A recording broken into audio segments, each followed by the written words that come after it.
Marquee Sports Network is brought to you by the Bob Locurcio Auto Group. You're going to like buying a car this way. By Circus Sports. And by your local Hyundai dealer. Find the dealer nearest you at buyhyundai.com. Welcome back in here at Wrigley. It'll be the Phillies and the Cubs. And the Cubs gunning for a sweep and trying to make it 9 in a row. Time now to send it downstairs, he tried to say, and here's Lance Brzdowski. Thanks so much, Boo. Good to be with you guys. Ewer Cabrera making his 5th start for the Cubs today, enters the game with a 2.38 ERA. But to understand how he got to this point, I think it's important to go back. Let's start in 2024, his 4th season with the Marlins. He kind of got beat up through a bunch of four-seam fastball. Then he had Peter Bendix hire a new pitching regime there in Miami in 2025. They tell him, hey, we don't love the four-seam fastball. Why don't you throw more sinker? And all of a sudden he has far and away the best season of his career. Now you fast forward to this season, 2026, with the Chicago Cubs. He's throwing more changeup, and he's also throwing more four-seam fastball. And talking to Ewer Cabrera, this seems like it's come from conversations with the front office and coaching staff as to what makes him the best pitcher possible. But that question is an interesting one. Usage models are often based off a pitcher's primary fastball. Cabrera throws his changeup as his most used pitch to either handedness of hitters. So it presents kind of an interesting data question as to whether you categorize his fastballs as his fastball or his changeup as his fastball. But what I do know, Boog, is that he's going to use a lot of that changeup today. Currently the most used pitch in his repertoire, highest usage of his career to this point. Yeah, Christopher Sanchez likes his changeup as well, and the curveball can be a factor for Cabrera. Yeah, and as Lance mentioned, he's going to throw a bunch of changeups. It plays like a sinker, right? He throws at 93 miles per hour. He'll get run-in on the right-handed hitters with it. He'll get ground balls with it. He'll get a lot of chase, not only with that changeup, but with his breaking pitches as well. It's kind of ironic to think that a guy that throws 96, 97 miles per hour doesn't necessarily have a great fastball, but that has kind of been the track record for the big right-hander. All right, defense in back of him, a guy in center field today.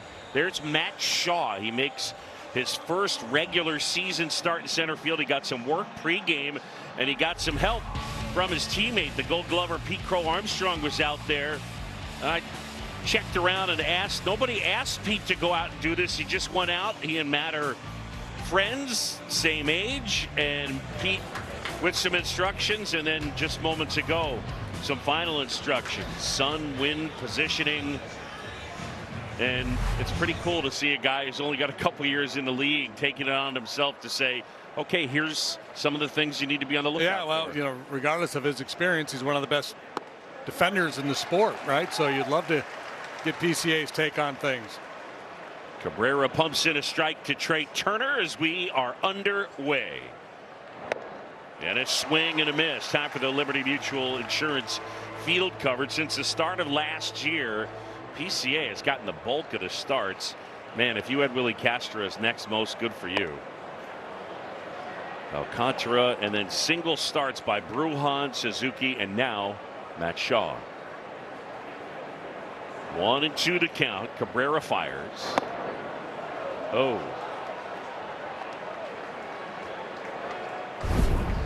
Miguel Amaya,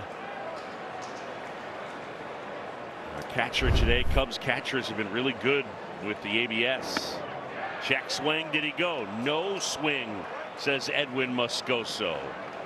Turner's not off to a great start, hitting just .235 this year. He has shown some patience. That's a 50-50 ball there. Fly ball right field. Suzuki, couple of steps in. And that's out number 1.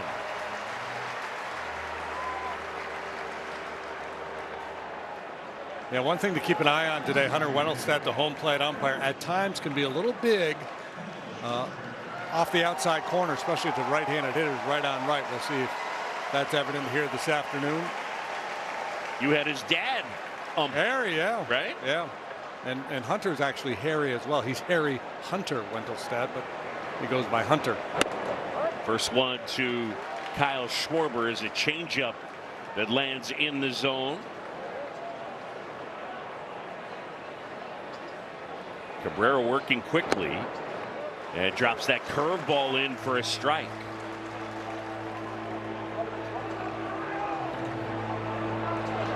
We know all about the changeup. Last year, it could be argued that the curveball was actually his best pitch. This year, it's not spinning quite as well. Swing and a miss. There's the changeup, struck him out. And there's 2 away as we check out the Phillies lineup. It is brought to you by Ford. You saw Turner and Schwarber. Now it's Harper. Then Reyes, Marsh, and Stott. Bohm, Crawford, and Stubbs. The Phillies currently are 13th out of 15 teams in the National League in runs per game. As Harper hits that to center. Matt Shaw right there. Oh, what a play! Out of baby Shazzy. Can of corn. Big smiles from Shaw. Break me off a piece of that. Back at Wrigley, and the Cubs coming up to hit. Some great shots as the folks have made their way into the ballpark. Some still filing in, and those that are here, we'll get an up-close look at Nico Hoerner in that leadoff spot. What a season beginning it's been for Nico. Second in the majors in wins above replacement, according to Fangraphs, and there are your numbers right there. Knocking in runs, hitting for power, playing great defense. He's doing it all. Sanchez ready and deals. On the ground. Stott handles the chance. No shocker there. Ball on the ground. It happens quite often with Christopher Sanchez on the mound. He's a ground ball connoisseur. Sinker, changeup, and slider. He doesn't walk people. His strikeout rate is way up so far this year as well. One little blemish when you look at his numbers this year, right-handed hitters have done some damage against him. I don't suspect that's going to continue to be the case. Alex Bregman, first pitch swinging and fouls it back. He has not been doing a ton of that. They're the splits you were mentioning. Still, relatively small sample. 28 1/3 innings pitched so far this year. His career numbers against lefties, or excuse me, righties, really not that bad at all. And against left-handed hitters, he just shuts them down. He's not allowed an extra base hit to a left-handed batter yet this year. Cubs have only one lefty in the lineup. That's Michael Busch. 0-2 to Bregman.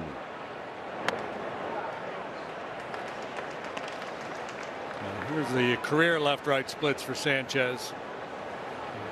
Certainly you'd want to run a right-handed lineup up there against him, but he's a tough hombre, Boog.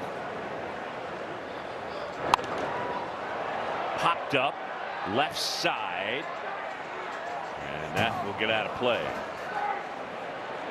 Let's check out the Cubs lineup. We saw Nico Hoerner, Bregman at the plate.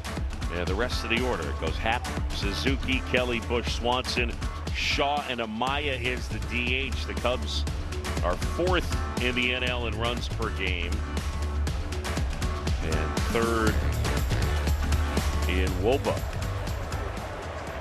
WOBA.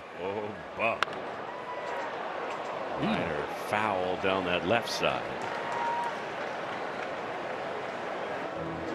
Bregman, you saw it Monday, starting to get hot. Had a couple of doubles, and both of those were solidly struck. He's 6 for his last 13. Starting to hit the ball in the air with authority. Popped in the air. Harper giving chase, and that'll land for a hit. Alex Bregman will take it. Yeah, that one was in the air, not with authority, and a ball similar to that the other night. Bryce Harper made a brilliant catch on. This time he can't track it down, and it's a 1-out knock for Bregman.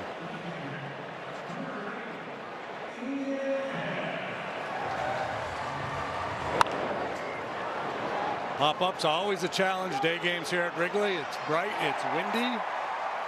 Could be some adventures in the air here this afternoon. So Bregman at first, and now it's Ian Happ. Swing and a miss. That's the changeup. Happ is riding that 14-game on base streak. It comes right on the heels. Remember, he had that 4 strikeout game in Cleveland. The 14-game on base streak started the next game. I think that was game 2 of a doubleheader. I think you're right. Sometimes, you got to hit bottom and then you bounce. Ball and a strike. Happ back in. Bregman at first. No score. And Happ over the top of that slider. Now, one of the issues when facing a guy like Sanchez, because he does get so many ground balls, there's situations where you like to maybe start a base runner, play a little run and hit. But he gets a lot of swing and miss too, and you run the risk of, strikeout, throw out, double play, or just a caught stealing. Happ gone on strikes, and there's 2 away.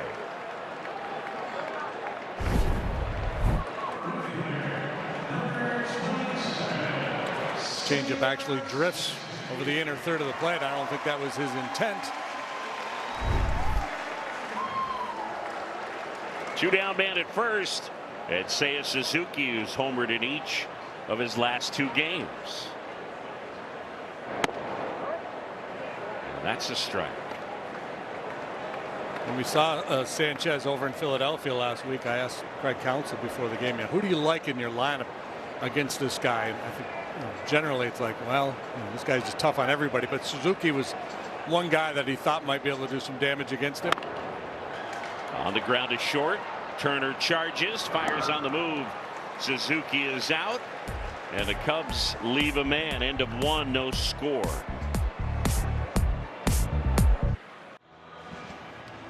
Cub fans, visit Cubs Trending inside the Marquee Sports app for all the top highlights, interviews, and must-watch moments. All season long, they're presented by Jeff Vukovich, your local nationwide insurance agent. Visit jeffvuk.com. Nationwide is on your side. Facts.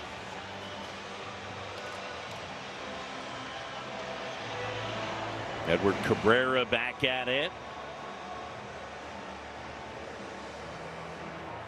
They stay at the ballpark. They got a little Weezer playing in the background. Boog, you hear Weezer? I heard Weezer. You're a big Weezer fan. Yeah. It's kind of feel-good music. As we sit here prepping, they play the music, and I'll just occasionally. There's ball 1 to Felix Reyes. I'll occasionally just say, JD, do you know who this is? And he'll usually say, Drake. Or Dua Lipa. That's a broken bat. Roller to short. Swanson handles it. Reyes is out.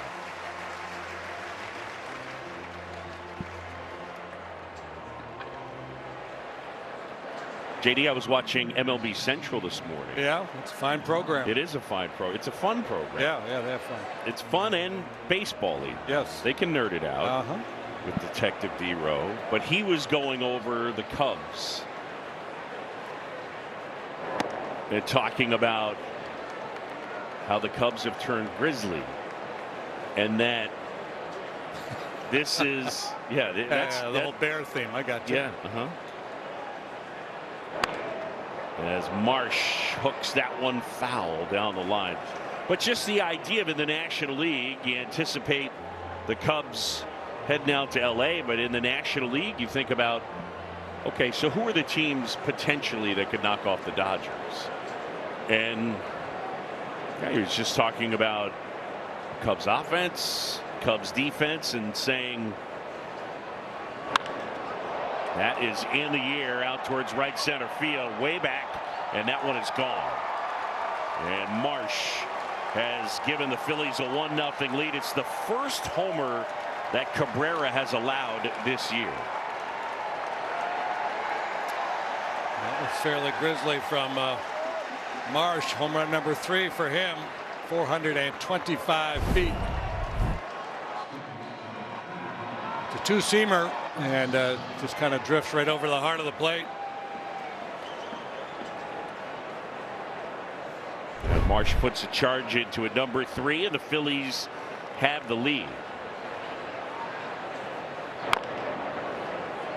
So D-Row is saying the Cubs. Yeah, I mean, I think grizzly. the upshot is this is a really good team. Yeah.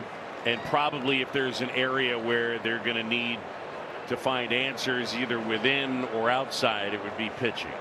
Yeah, well, so many injuries to the bullpen right now obviously is a concern, and starting depth has taken a hit obviously with Cade Horton out for the season. So immediately you start to think about trade deadline and what kind of adds they might make, and if they can pull in a, maybe not an ace, but a 2 or 3 type starting pitcher, that would help. Keep a close eye on Edward Cabrera and see how things progress with him. He's a guy with a bit of a checkered injury history, so you got to be careful in terms of the workload for Big Smooth. Big Nasty, if you prefer. Still trying to work that out. That is in there, and it's called strike 3. Stott is gone. I did run both by him. No reaction. Good either way? Yeah. Well, that's a good curveball here. Settles over the outside corner.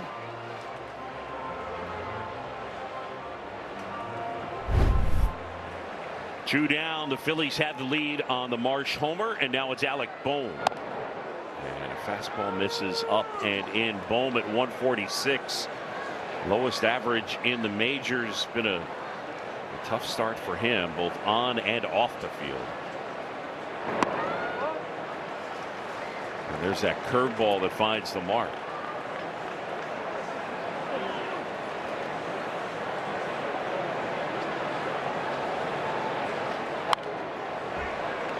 It's nice. Go ahead. No, please. I'm just going to say the curveball grip that he uses ties into something we mentioned on an earlier broadcast, is how much he admired Yordano Ventura. And he saw a still picture of Ventura's grip of his curveball. And that was how I'll go with it. He said, I will go with this grip. He wears Ventura's number.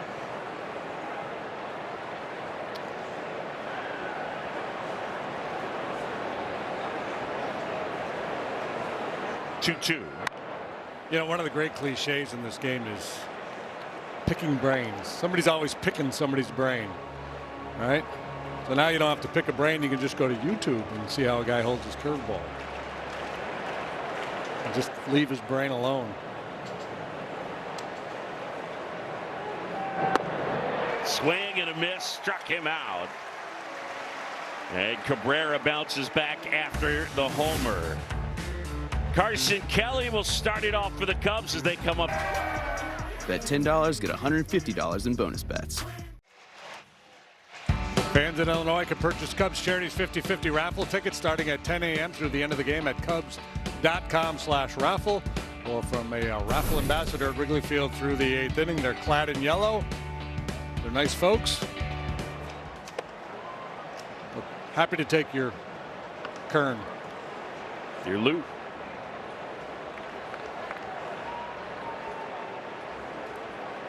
Carson Kelly stands in. Ball 1, no strikes on Kelly. Check swing, and he went, says Edwin Moscoso. You know who Sanchez reminds me a little bit of stylistically from back in the day, a few years back? Remember Francisco Liriano? Lefty with Pirates, a few other clubs, Twins. Twins, yeah. And he'd do that east and west thing. He had the slider changeup, threw him about the same velocity. The 1-1.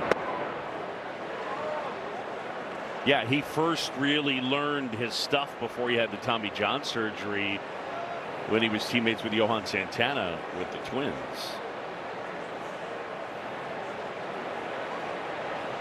Sanchez 2-1. And that's fouled into the mitt of Garrett Stubbs.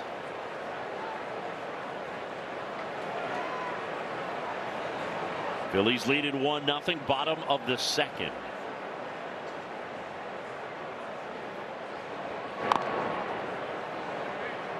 That one tapped foul. Here's our guy Nick, full speed, collecting, slide stop behind the plate. There he is. Yeah, he did a hockey stop. Yeah, he did. That's impressive. On dirt. Show shades. Does he have a sponsorship deal with the sunglasses, you think? Yeah, maybe. Yeah. Guy behind him is he's letting him know his time. Yeah.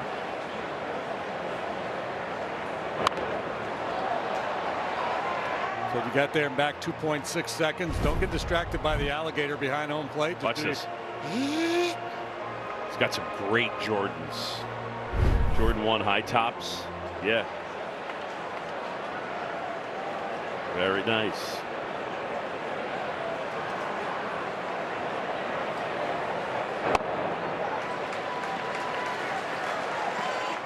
Will they let Brian or Meg guy out on the field the next time Nick goes to chase a foul ball? What do you mean no, Brian? No. Okay. I will bring it up again. Here comes a 3-2. In the air out towards right center field, towards the gap, and it'll touchdown for a hit. Carson Kelly into second. Stay hot, Carson. On the 8th pitch of that at bat, he delivers the leadoff double. Carried a .310 batting average into play here this afternoon. Kelly did. This double, this particular one right here, is brought to you by Elgin Hyundai, home of the 20-year and 200,000-mile warranty on every new car.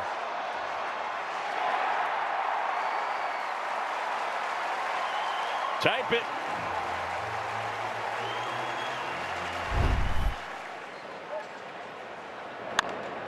This bounce towards the left side, throwing across his body, and Michael Bush able to beat it out. An infield hit, and they're at the corners.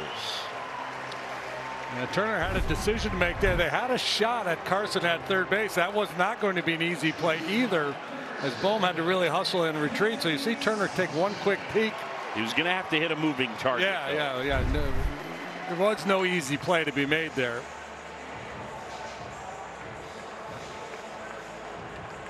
So now Michael Bush at first, Carson Kelly at third, and it's Dansby Swanson.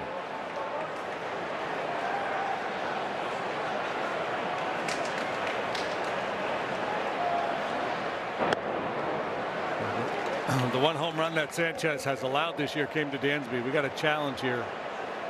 ABS powered by T-Mobile as the Phillies Garrett Stubbs challenges. And the call is overturned. 0-1. You could hear Hunter Wendelstedt say it.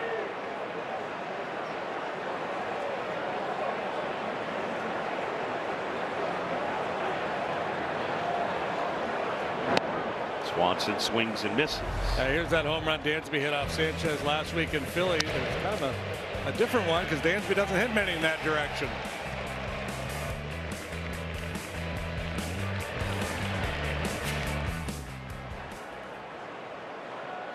Oh, 2. A little bit low.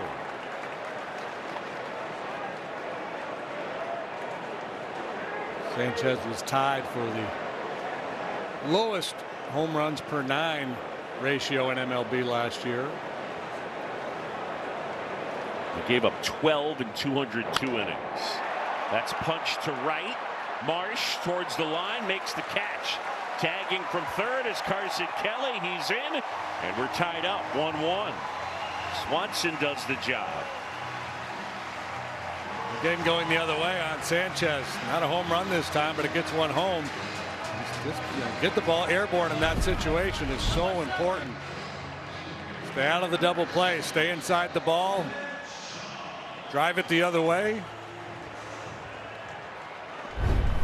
Smart hitting by a smart player.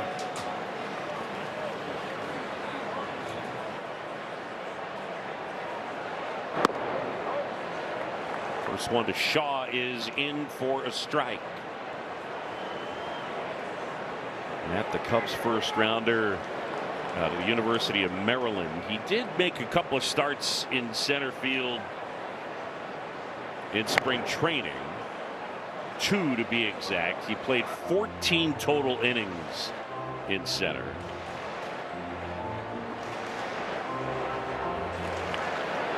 A rare day off for Pete.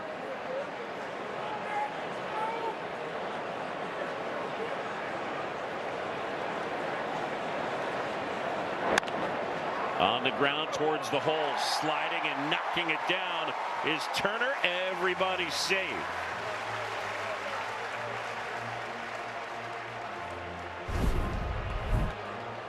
Second infield single for the Cubs in this inning. Turner able to get to it, not able to secure it. That would have been a really difficult play with Shaw running, and I don't think he had a play on Bush at second either. Phillies this year have allowed a batting average on balls in play of .355. For their starters, it's .383. It's pretty amazing. They're last in DRS, 25th in outs above average. So you figure there'll be positive regression, but those defensive numbers tell you that there's a pretty decent chance they're going to end up with one of the higher BABIPs in the majors. Yeah, so you know, it's tied somewhat to luck, but also just the inability to make plays. Yeah, it's where errors don't tell the whole story, right? It's taking balls in play and turning them into outs. And something the Cubs do so well. Ball to strike on Amaya with 2 on and 1 out. Line drive, base hit, left center field. Bush went back for a second, and they'll hold him at third. Well, JD, you were picking Quentin Berry's brain about base running, and when you did, he talked to you about line drives and what the Cubs are taught. Yeah, he's going to drill this spring with his guys, because we've always been taught, right, if you grow up around the game, it's freeze on a line. But his philosophy is no, you go back to the base on a line drive, because if you freeze and they catch it, they're going to double you off. Big league players are just too good to give them that advantage. You know, the other thing we talk about, this batting average balls in play and balls not turned into outs, and you can talk about range, or you know, however you want to describe it. The other piece of it is positioning too, right? I mean, I'm not saying they had anybody played wrongly in this inning, but it's interesting. Turner had to range this way and was able to knock the ball down. They were playing strong pull there for Amaya, and that ball, if he's a couple steps towards second base, that's a line out. And that's not Trey Turner positioning himself. That's where it gets a little interesting in some of the defensive metrics, right? Because at this point, the players don't position themselves, the teams position them. All loaded up, and that's in for a strike.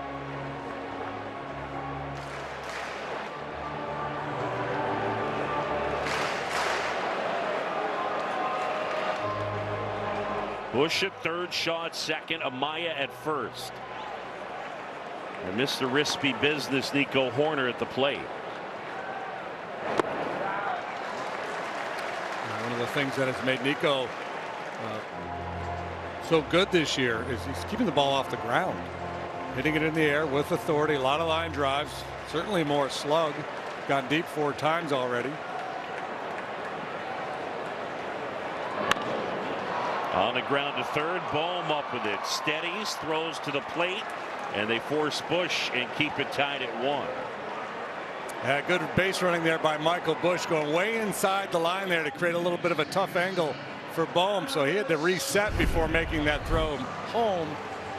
Really took away any opportunity at a double play. I don't think they're going to get one anyway, but you see, let's see where Bushy is. So now the base is loaded with 2 down. And to bring up Alex Bregman. 1-1 game. And here at Wrigley, it's turned into a gorgeous day.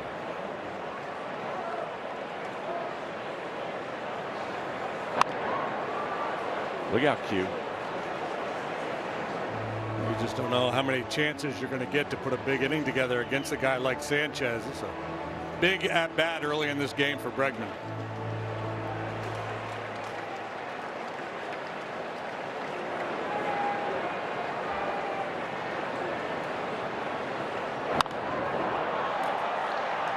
Popped in the air, Stubbs, Bohm. It'll be Bohm to make the catch and foul ground. And Bregman retired. Adopting a teen from foster care, you can't imagine the reward. Visit adoptuskids.org. Welcome back to Wrigley Field. Top of the 3rd inning, 1-1 game. Edward Cabrera on the bump. He's throwing more curveball in this game than he has at pretty much any point this season, especially first time through the Phillies order here. He's up at about 40%. His season usage is a bit lower than that. Could be a weapon for him to try to combat some of these Phillies left-handed hitters. He does throw this pitch with a spike, which is very common for pitchers. You can see kind of his index fingers kicked up on the ball. This helps guys who get through the ball, behind the ball, get to the front of the baseball in order to create that downward action boom. Swanson flags it down in a hop. Stretched by Bush. And they're able to get Justin Crawford. Nice play. Well, I'll tell you what. Pretty fancy here by Swanson. Crawford can really scoot going down that first baseline. This is not an easy play at all. Nasty hop.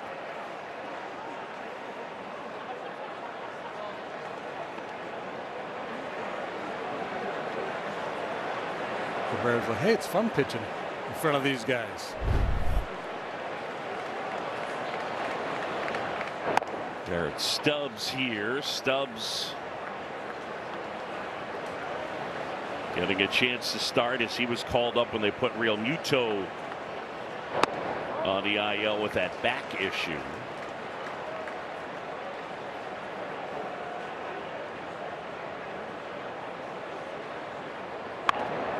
Bunts it first base side. Cabrera's there and he got him. Nice play. Big smooth. Like a puma bouncing off that mountain. Not a bad idea. If he gets it past Cabrera, he might have himself a knock. And ifs and nuts and candy and butts and all those things. But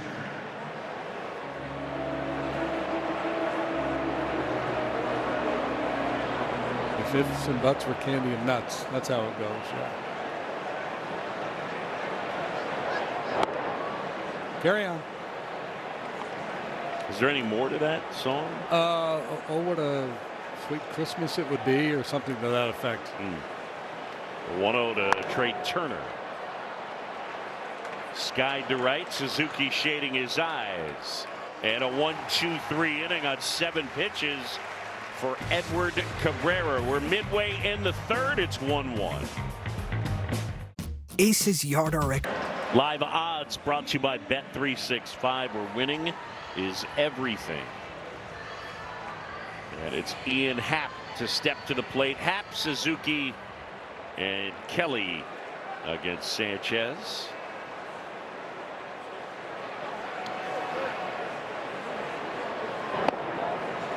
And that's ball 1. Ian struck out looking his first time. That could have been a strike. That was a strike.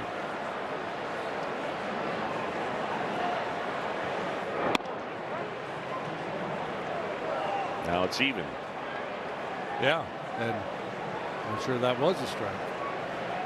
That was. Disregard. Disregarding. Here's a 1-1. You saw this from Luzardo the other night, the lefty. There's a lot of in on the right-handed hitters trying to set up that soft stuff away.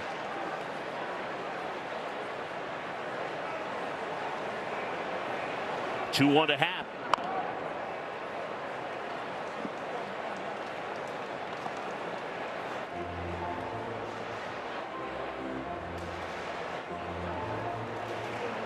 Cubs have won 8 in a row over that stretch. They've averaged 7.3 runs per game.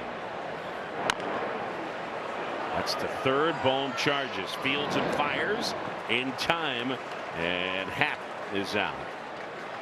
Well, JD, at the start of the broadcast, you talked about with Christopher Sanchez on the mound, the ball will be on the ground. And look at the guys this season in terms of ground ball rate leaders. Last year, he was pretty much the same number, 58.5%. Logan Webb, kind of the leader of the pack in the generating ground balls department. Liner into center field, and that's a base hit. Seiya Suzuki got the hands in and dunks it out into center. It's time now for the Intelligence Center, powered by CDW and Microsoft. And if you're a pitcher, why do you want it on the ground? Well, you hit it on the ground for the most part these days, you're out. And there is no slug on the ground. In the air, meanwhile, now again, in the air doesn't just mean fly balls, it also means line drives. So the batting average 379, the slug is 707. Carson Kelly a double and a run scored his first time. So basically what you're trying to do as a pitcher is not give up line drives. Induce weak contact, strike out a bunch of people.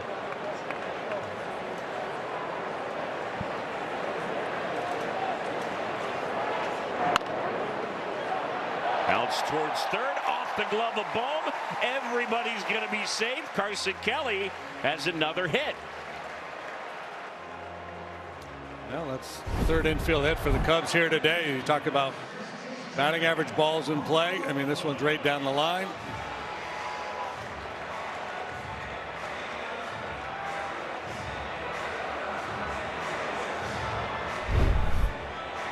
So 7 hits for the Cubs already here today. And 3 infield hits. Yeah, 13 hits in the game last night. Well, from a Phillies perspective, this is what it feels like, right? When you've lost 8 in a row, it feels like every little. They don't hit him. There's a blooper that drops in. Yep. Past Harper down the right field line. 3 infield hits. They got their ace on the mound. Yep. And when you're going through a losing streak, that you hope your ace goes out there and it just takes over the ball game. Just jump on, boys, I got this, and pitches a shutdown game.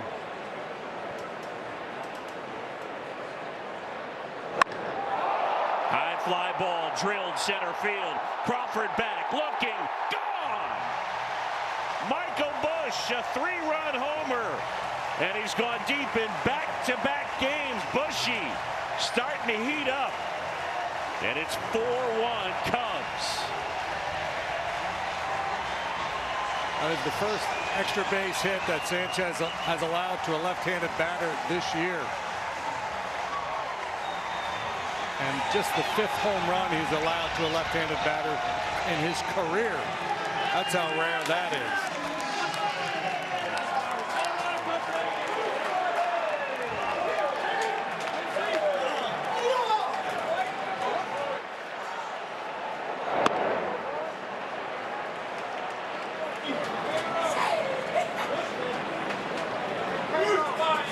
Relentless this lineup has been. Here comes the pitch to Swanson. Dansby held up, and he takes strike 2.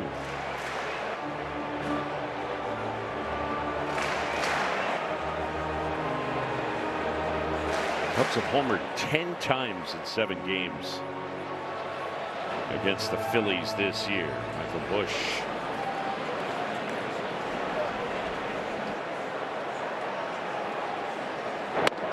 Maybe slowly starting to become. Yeah, well, she's back. Burning Bush.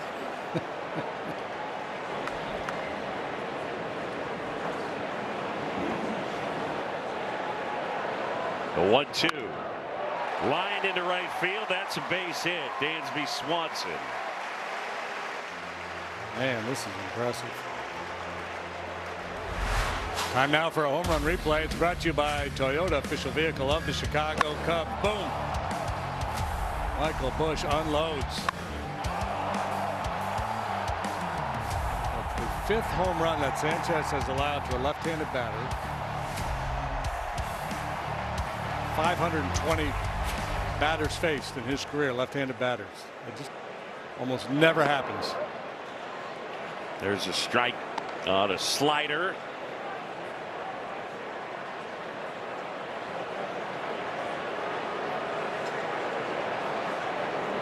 Eight hits in the last 2 innings for the Cubs.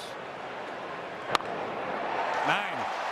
Into left field, the base hit. Swanson will take the turn.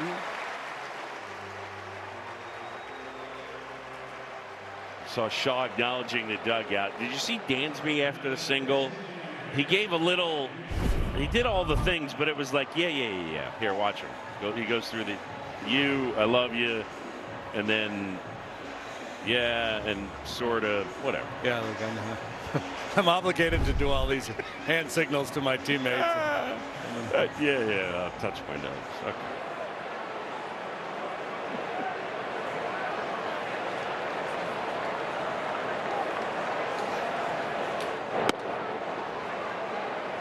JD, is the dragon guy behind the plate distracting you at all? A couple of times. It's really he hadn't been, but I'm sure he will now. Yeah. Is he a gator or a crocodile or a dragon? Because I know this. He's a Phillies fan.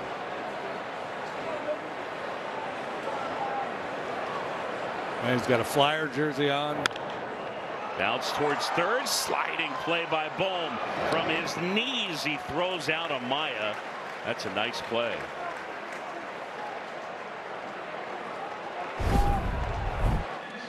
Been a busy day for the guys on the left side of the infield. And this time Bohm from his knees with Amaya going down the line, able to get his man. 2 in scoring position for Horner.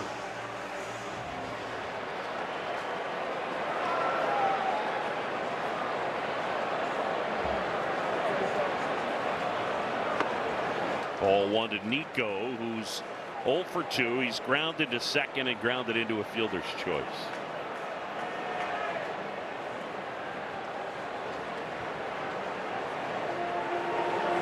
Horner off to a great start. More slug this year, as JD mentioned.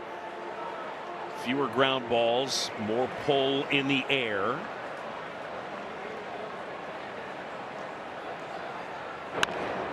Now the ground to third.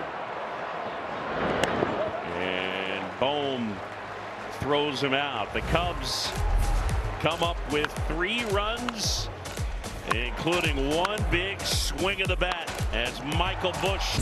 Old National Bank. Just another reason to get old. Can you say bonus?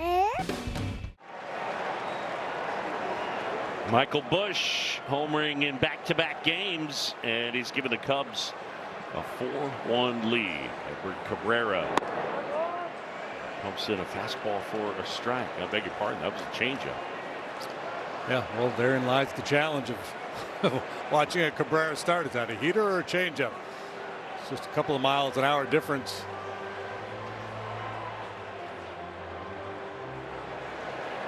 We call it a power changeup, a turbo change.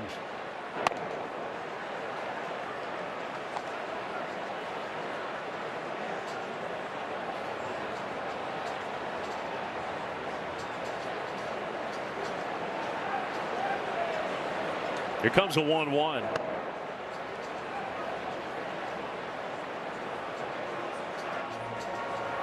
Got a little backdoor slider there. I haven't seen the slider a ton this year. On the ground right at Nico, gathers it in. And 1 away. JD, let's play some mound ball. How about it? Yeah, bring it on. Time to play. That's presented by Tasty Trade. The ball stays on the mound. Cubs season ticket holder Torrey Scott wins the $1,000 Tasty Trade jackpot. And Hunter Wendelstedt says right here, Torrey, you win it. Congrats. Mound ball presented by Tasty Trade. Stocks, options, futures, crypto. Torrey just had to be jacked when he saw Hunter jogging that ball out to the mound. Paid to the order of Torrey. Do you see the check signed by? No. We'll run it back for you. Oh, Clark signed it. Yeah. Clark's the treasurer. Line drive, base hit out into right center. As we found out last night, Clark is money. Clark was voted the mascot of the year by his peers. Yeah, by his fellow mascots last year. He's riding a high. He's feeling good about things.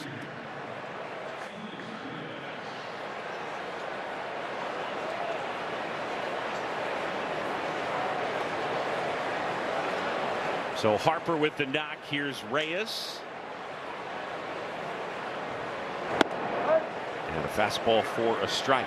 Talked about the Cubs lineup and all the runs they've scored during this 8-game winning streak. The starting pitching has been outstanding as well. Cubs welcomed Matthew Boyd back into the fold last night, coming off the IL. Solid effort from Boyd. To a man, the rotation been really good here.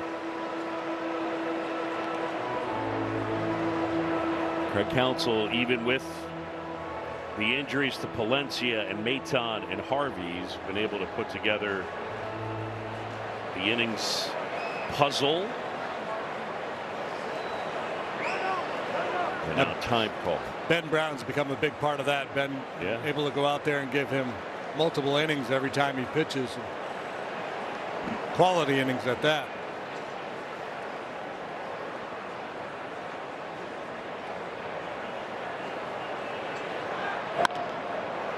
On the ground, third base, Bregman.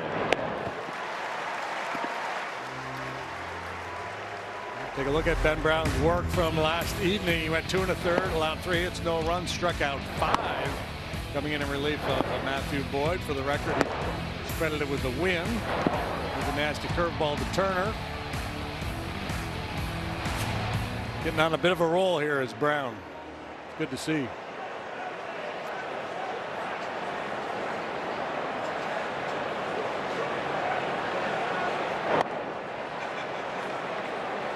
Does Tommy have a stopwatch in his hand or a clicker? Probably counting pitches would be my guess.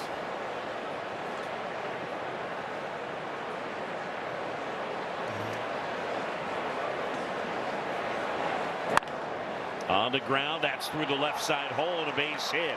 Harper around third. He's coming in to score. Marsh is 2 for 2 and he's knocked in both runs.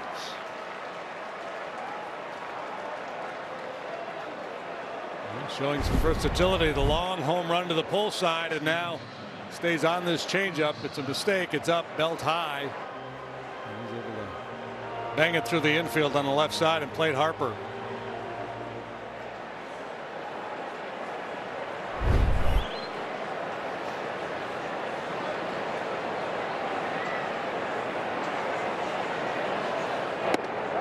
JD, one of the things with Cabrera that is different this year, and I don't know whether it's intentional and I don't know whether it matters, but his arm angle continues to drop. His arm angle is pretty significantly lower than it was last year. And a lot lower than in 2024. It's basically gone. If you start in 23, it goes 44 degrees to 42 to 36 to 33. So it's coming out of that more three-quarter slot. Fair ball. Bush smothers it, steps on the base, and it's out number 3. The Phillies pick up a run. Cubs continue to play excellent defense. It's 4-2.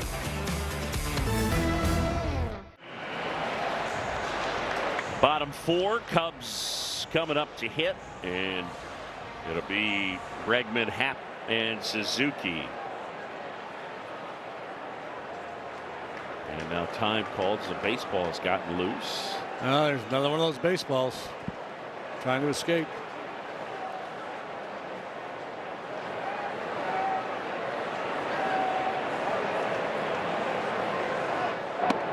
It's like a baseball jailbreak. Yeah. Nobody's looking to get loose. Make a run for it. 0-1 to Bregman. Sanchez fires. It's like we stick around much longer, somebody's going to take a wooden stick and whack us.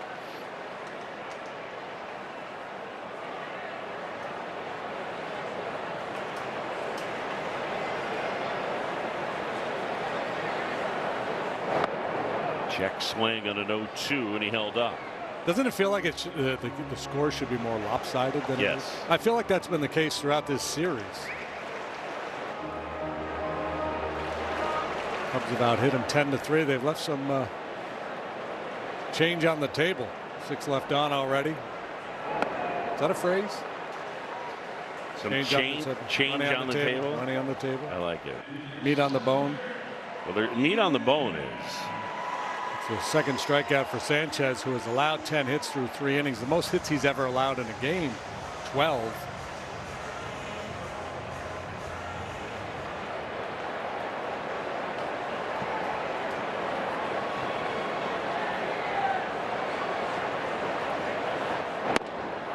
Change on the table. I like that. It's like that's the way the cookie bounces.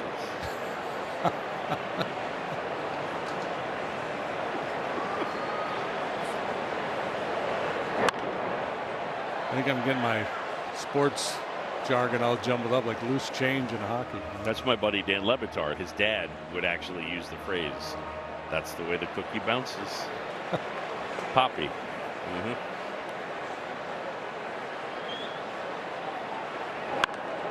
High fly ball, left field, way back, on its way.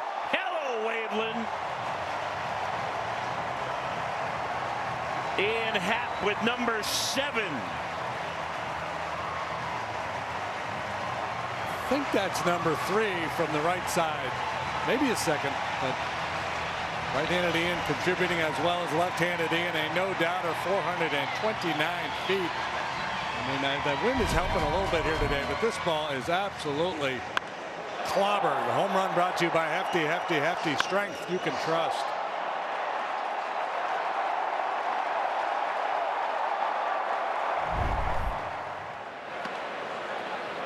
Sanchez has given up 3 homers this year, and the Cubs have hit all of them. It is number 3 for Ian from the right side.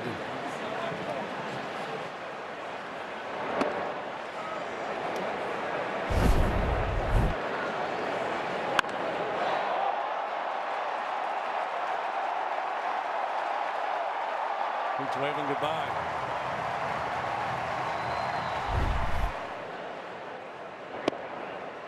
How can you not love PCA, by the way? The batter sounds him to strike. Oh, we're going challenge. ABS powered by T-Mobile and Seiya Suzuki. The call's been changed to a ball.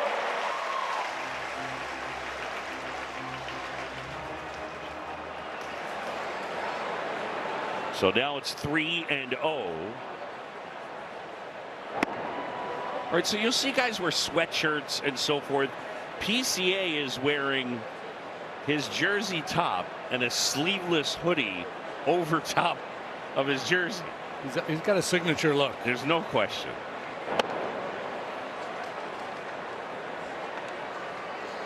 One of one, Peter. It's not actually his name.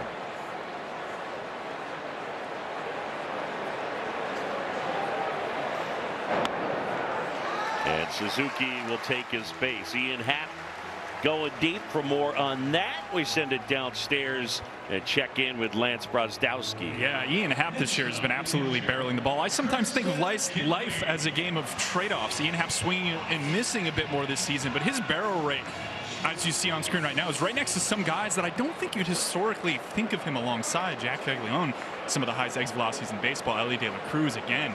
So Ian Happ swinging and missing more, but barreling the ball enough such that the trade-off for him is that he's jumped from historically being about 20% above average in terms of a hitter to being now 50% above average. I think the Cubs very much like this added pop. Well, he's off to a good start.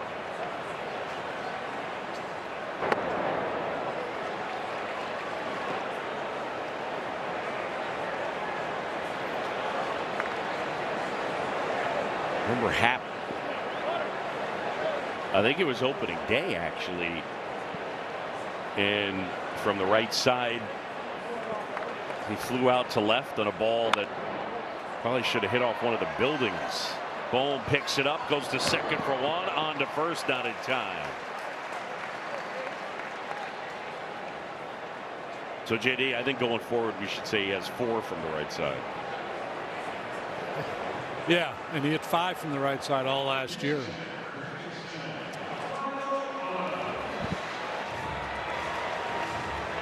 Yeah, who knows how far that one would have flown. Yep. Yeah, Mike said at the time, Mike Petriello sent me a note that it is the most wind affected ball in all of the data they have since they started tracking it in the baseball savant system, StatCast. Michael Busch, a single and a 3-run homer. He homered last night. 2 outs, man at first.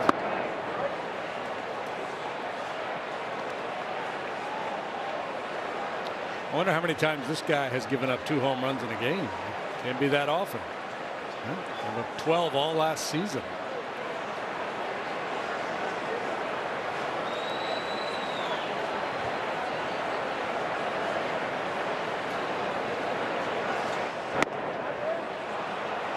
Bush is gone on strikes. But Ian Happ unloads and the Cubs get the run back. And as we head to the top of the 5th. Adopting a teen from foster care. You can't imagine the reward. Visit adoptuskids.org. Alec Bohm steps to the plate. Bohm, Crawford, and Stubbs bottom third of the order. As Cabrera misses inside.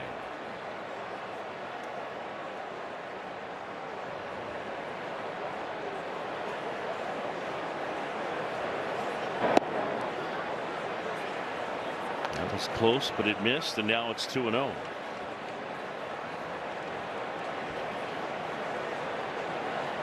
Bohm had a couple of hits in the ball game last night. Went to right field both times. Lifetime .275 hitter. The Phillies feel like there's some regression to the positive coming his way. There has to be, right? In the $145. He's an all-star in 2024.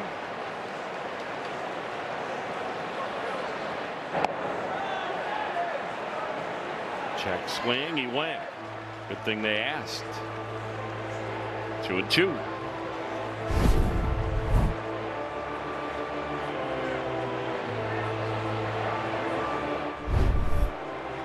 Good enough for me. Nobody on, nobody out. Top 5. Cabrera fires. And there was that curveball.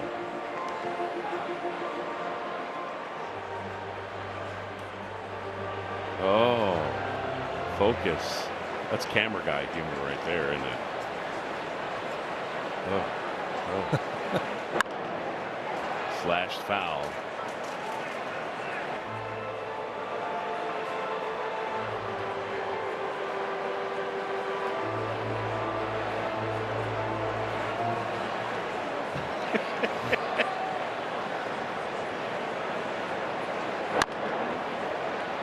To the right side, Nico handles, flips to first. Bohm is out. Commercial squeeze, layout. This is the all-new 2026 Nissan Sentra. With the most standard features of any sedan in its class, it means you can have your cake and drive it too. Nissan, #1 in new vehicle quality. Now get a low $289 per month lease on Sentra. Pitch in for a strike to Justin Crawford. Pitch counts in great shape for Cabrera here, just sitting at 54 pitches.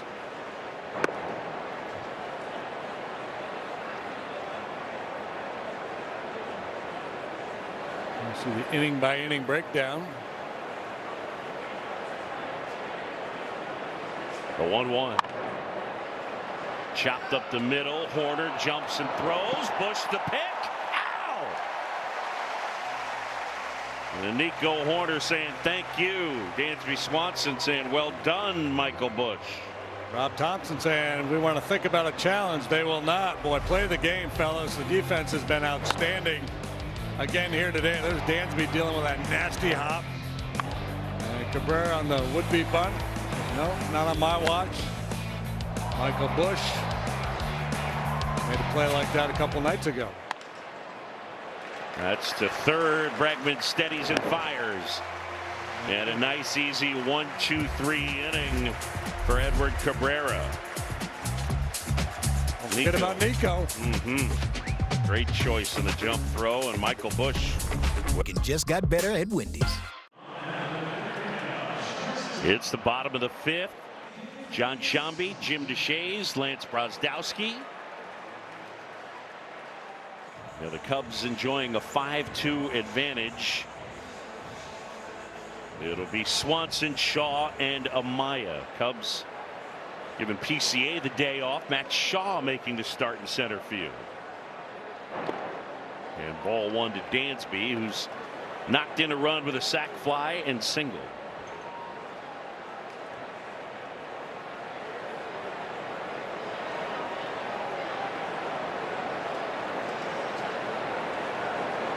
Sanchez and a 1-0. Line to center. Crawford right there makes the grab.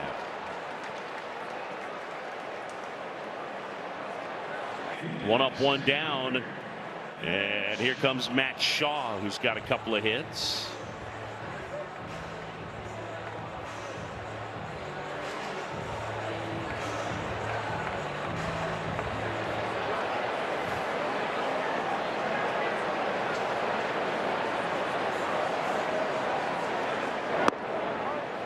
First pitch in for a strike. JD, do you want to handle that? Yeah, go ahead. Right. No, you can go ahead. My man Coop just pointed out that Matt Shaw has the highest batting average in Major League history by a center fielder. He's batting 1,000. He's 2 for 2. He's batting 2,000.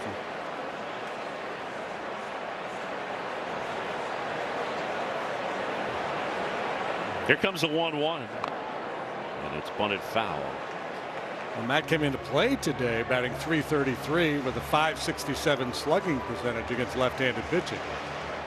So understandable. If Craig Counsell's looking for a day to get PCA off his feet, they would be a good one. Get another right-handed bat in there. No doubt.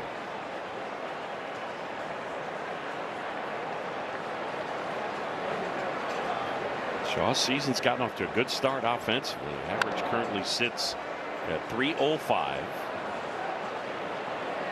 Got a couple of homers. He's been a doubles machine. He had 3 in one game. He's got 5 on the season.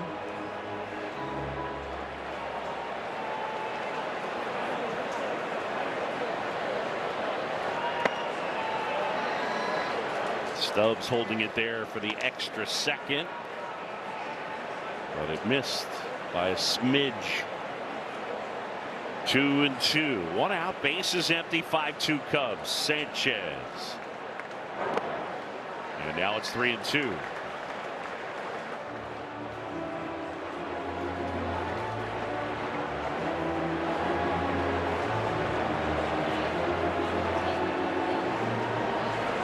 So all filled up. And Sanchez payoff pitch. Shaw fouls it back.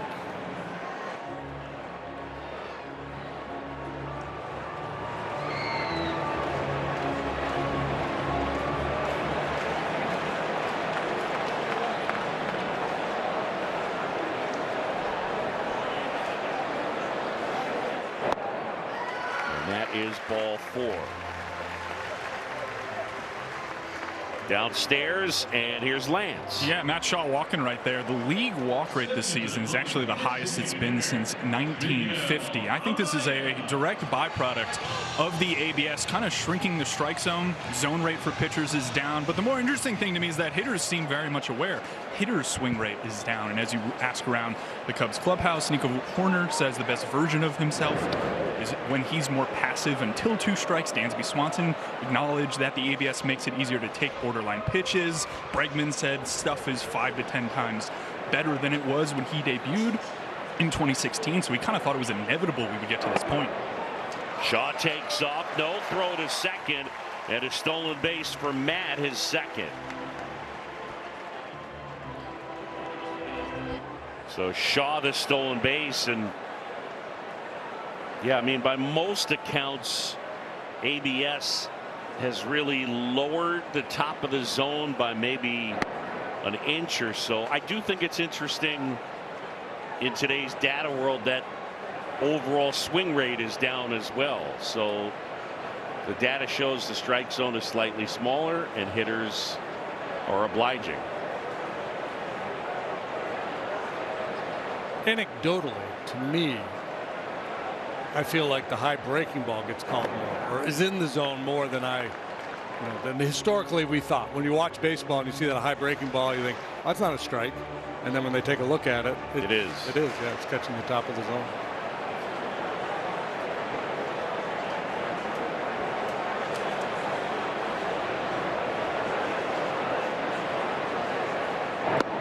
Swing and a miss, and Amaya is gone.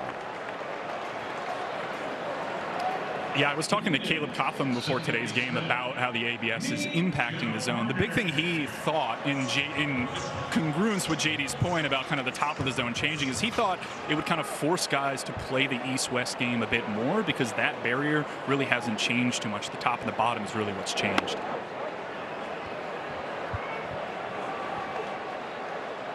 Strike one to Nico Horner. Nico 0 for 3.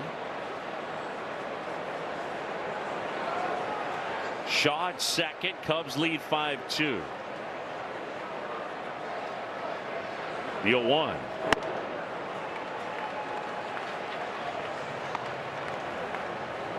I just want to give high praise to Hunter Wendelstedt for his mechanics when he rings a guy up with strike 3.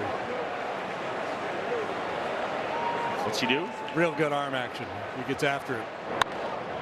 On the ground is short. Turner. And Horner busting it down the line. And they just got him. Cubs leave a man. We'll head to the 6th. 5-2. Jeremiah. Chicago Cubs baseball on Marquee Sports Network is brought to you by Toyota, official vehicle of the Chicago Cubs. By Prevagen, made for the brain. And by Wintrust, different approach, better results.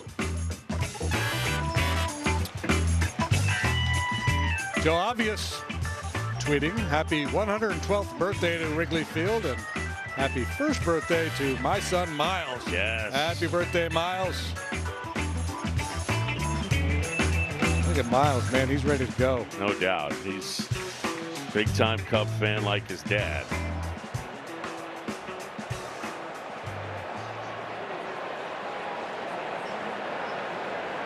Top of the order, Trey Turner. And the first offering, a curve for a strike. Turner 0 for 2. Turner, Schwarber, Harper schedule. Cabrera's been quite good today. Yeah, he's been very efficient, hasn't he? Maybe in the zone a little bit more frequently than he has been. The thing about that whole in the zone, right? I mean, it's Kyle Hendricks was a great example of this. He would throw a high percentage of first pitch strikes, and then he wouldn't be in the zone a whole lot. Yep. You know, it was get ahead and then nibble, get the hitter to chase. Swing and a miss. Turner is gone.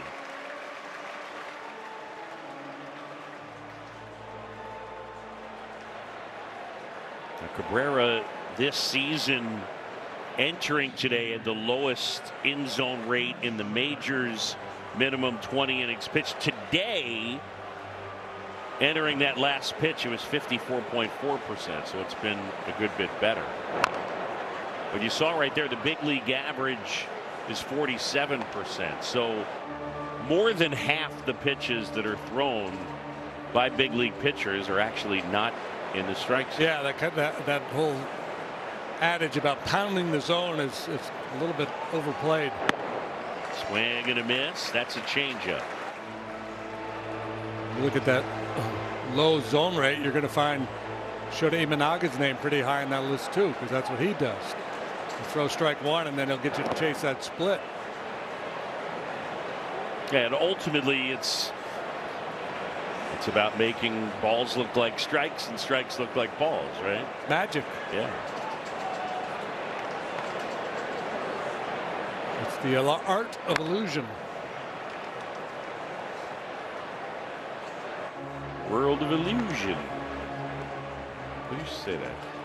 Doug Henning? The magician? Be a good guess. Yeah, he was a magician. Did you ever want to be a magician? No. No, me neither.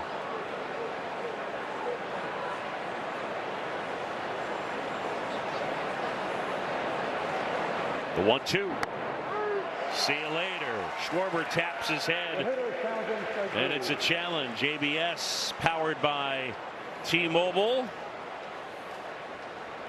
And he's out. The call is confirmed. The Phillies have one challenge remaining. And that is career strikeout number 500 for Edward Cabrera.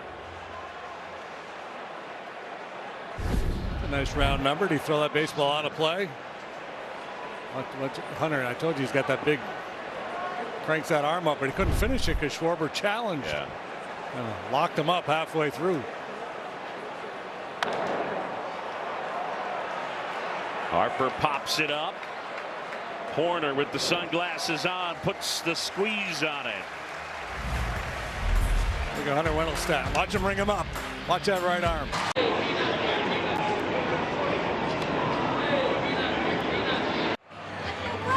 Welcome back to Wrigley Field. Cubs with a 5-2 lead, bottom of the 6th inning. Christopher Sanchez still on the mound. He's getting beat around today, but I do think he is one of the more interesting pitchers from a release traits standpoint in Major League Baseball, especially from the left-handed side. Alex Bregman up right now.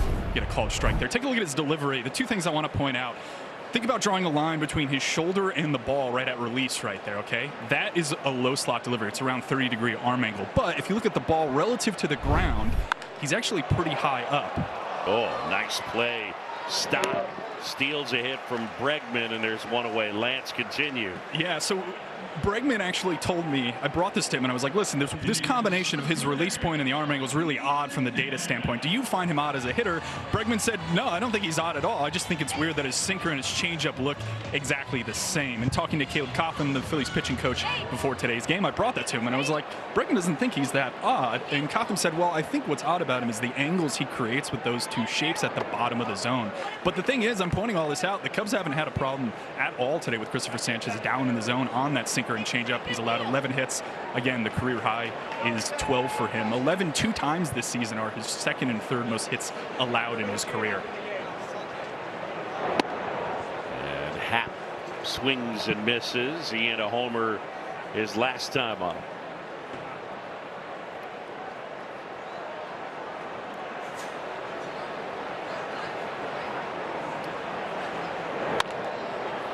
On the ground, Turner to his left, fields and throws. Not in time. Ian Happ infield single. Racking up the base hits today, and a number of them on the infield. But we're talking home runs when we talk about Ian Happ. StatCast powered by Google Cloud. Look at his long balls this year in red as a right-handed batter. He's gone deep 3 times and 4 times as a left-handed hitter. We point that out only because when you look at his career splits, way more damage as a left-handed hitter. So the day is done for Christopher Sanchez as he hands the baseball over to Rob Thompson. Pitching change, and it's brought to you by Lakeside Bank. Founders shared. USAA, taking care of our own.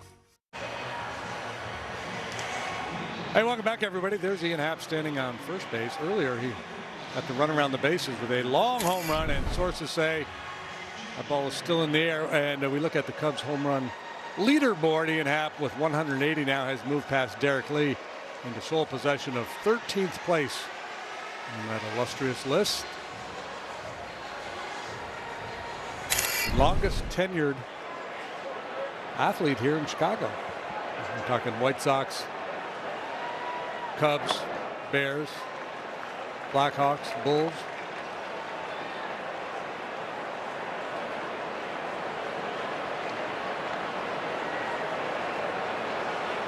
Christopher Sanchez matched a career high, allowing 12 hits as Suzuki dunks one into center off Chase Shugart. And 2 on and 1 out. Cubs just keep on hitting. This one gets in on him a little bit. But it was up, and he was able to line it into center field. I think the Cubs have gone down in order once in the last 3 games.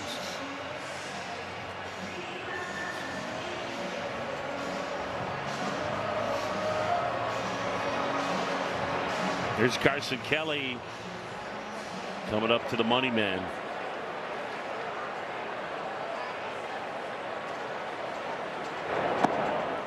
And the breaking ball is down low.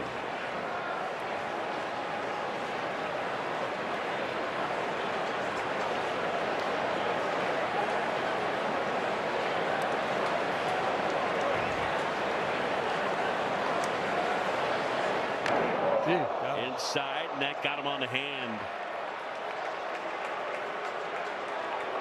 And no swing, so the bases will be loaded.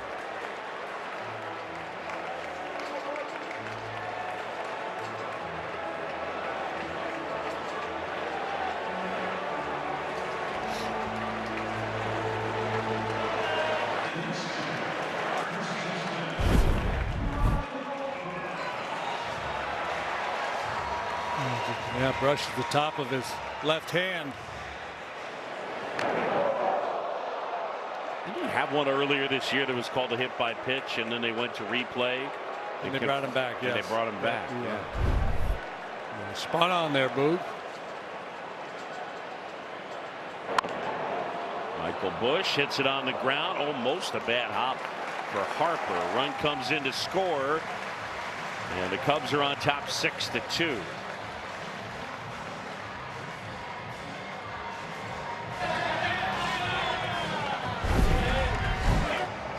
I don't know how he kept this ball fair. He just took a weird bounce. That first bounce kicked it into play, and then a second weird hop almost eluded Harper.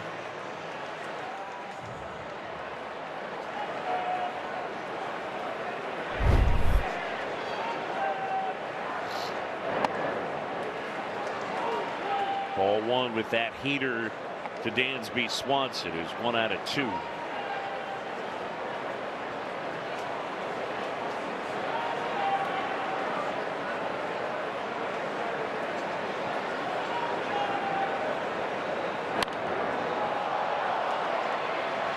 Popped up. Turner shading his eyes, makes a one-handed catch. Swanson is out. The Cubs add a run. .org/act now. Folks, AbbVie and the Chicago Cubs are teaming up to strike out cancer. Roughly 241 Americans diagnosed with cancer every hour. For each Cubs strikeout at Wrigley this season, AbbVie donates $241 to Cubs charities. AbbVie, people, passion, possibilities. 5 punch-outs for Cabrera. First pitch swinging here, and that one is lifted in the air to left, where Happ will pull it down. He's got him in swing mode there. Philly hitters really aggressive here as we move throughout this game.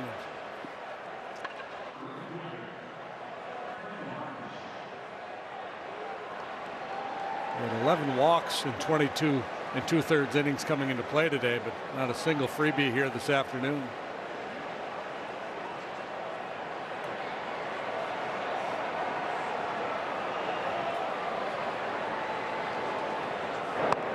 Baseball historians may be familiar with the House of David, barnstorming baseball team back in the day. And anytime you see Marsh, you think of those guys. The House of David, the Israelite House of David, and Benton Harbor, Michigan, was a religious community. And for some reason, they had a baseball team. It was a pretty talented baseball team, and they would travel around the country, play a lot of Negro League teams, and do some exhibitions with big leaguers, small town stuff. And they play pepper, you know, flipping the ball behind their back, kind of like a precursor to the Savannah Bananas. But the religious community had very strict rules, and one of them was you couldn't cut your hair and you had to grow a beard. So if you do a little, you know, go down the rabbit hole with the Google machine, you'll see pictures of Babe Ruth wearing a fake beard playing for the House of David. Fly ball left field, Happ back near the wall, and it's into the basket. And Marsh with his second of the day. Well, if Brandon Marsh had taken the day off, Edward Cabrera would have a shutout going here. He's the one guy he can't solve. One to the pull side, then an opposite field base hit to play to run, and now an opposite field home run. Marsh having himself a day here. Little backdoor breaker, and he was all over it.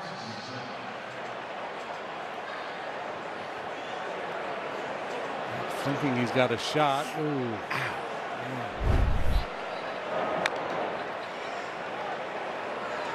Edward Cabrera, by the way, has never allowed 2 homers to the same guy in a game.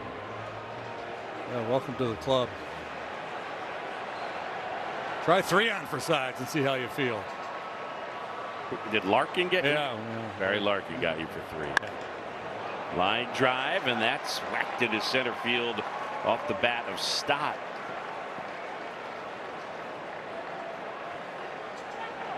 If you think today was hard, try living one day in this man's life. Liam's had 5 heart surgeries. Let's go, Liam! One of my best days ever.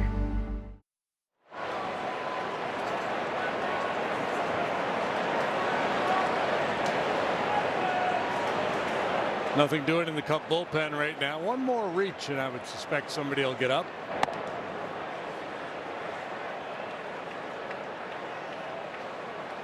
Bohm so far today 0 for 2. He has struck out swinging and grounded to second. Tommy Hotovy and Craig Counsell looking on. Stott at first. Snap throw and back in. The catcher challenging the ball. Stott. And now we got a challenge. ABS powered by T-Mobile. There you go, Carson Kelly. Carson Kelly is crushing this ABS thing.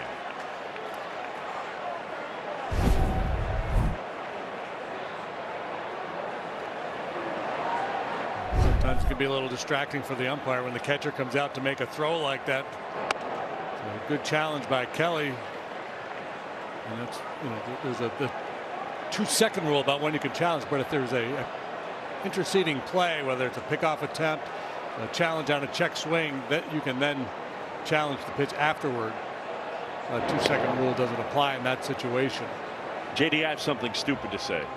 Bring it on. You think there's anybody in the league that is practicing ABS? Any catchers that are just practicing receiving and trying to determine whether they should challenge or not? Fly ball right field. Suzuki got to beat it back near the wall, and it's off his glove and off the wall. Stott had to hold up. Now he's into third. Bohm is into second, and all of a sudden the Phillies have 2 in scoring position. The tying run is coming to the plate, and let's see if Seiya's all right.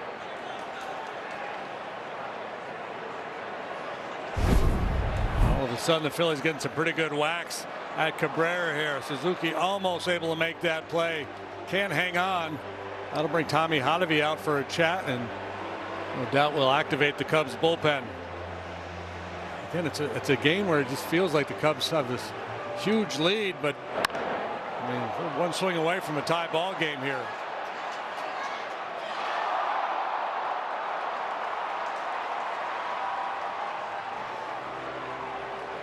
Had it, popped out, and Shaw right there to back it up. Hobie Milner is up as the lefty gets loose. There he is. You definitely want to have lefties ready to go as this lineup turns over and you contemplate Schwarber and Harper.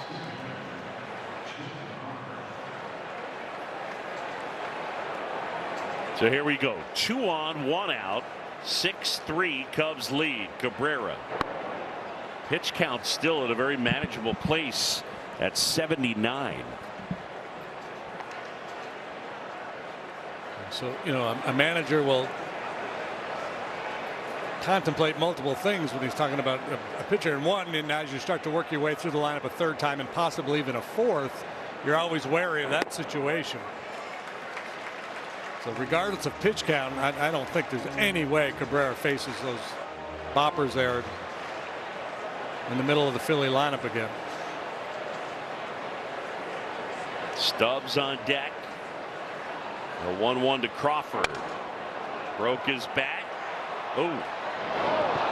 And he threw it away. Bregman, I think, had an opportunity to tag Stott. Instead, he throws it past Bush, and they don't get an out.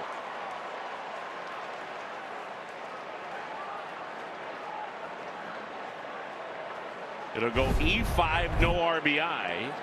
Yeah, he took a look at Stott. He thought about making a play on him, wasn't sure he could get it, and I think that little adjustment he made, I mean, if he thinks first base the whole way and just steps and throws, he's probably okay, but just got a little bit out of sync with his footwork here. And remember, you got speed going down the line, so you have to make that decision in a hurry. Yeah. On a second look, I don't know that I think he could have gotten it. So now 6-4 second and third. And Stubbs lifts it in the air center field. Shaw will collect, throw it into third as Bohm crosses, and it's a 1-run game. Yeah, how on earth did this become a 1-run game, right? Cabrera just cruising along, stress-free. Cubs banging hits all over the ballpark against one of the best pitchers in the game. Phillies putting an inning together here. And JD, regardless of outcome, you think this is the last guy for Cabrera? Yes. Fly ball left center field. Shaw is there. The Phillies score 3 times, and we got ourselves a 1-run game. 6-5 Cubs. 7th inning stretch brought to you by Budweiser for 150 years. This Bud's for you. Today's guest can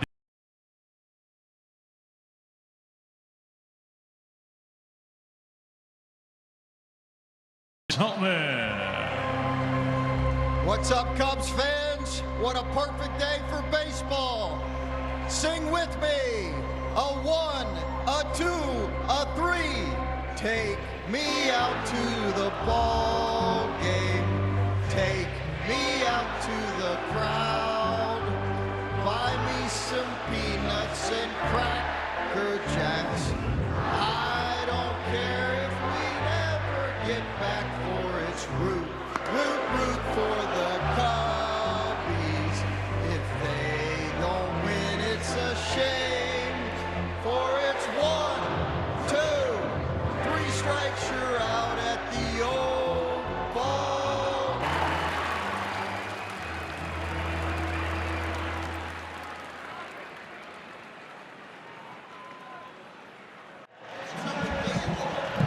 Well, the script is flipped here. All of a sudden we got ourselves a tight ball game. 6-5 comes over the Phils, and Rob Thompson will go to his bullpen. It's Orion Kirkering on for the 8th time. We've seen a good bit of him over the last 10 days.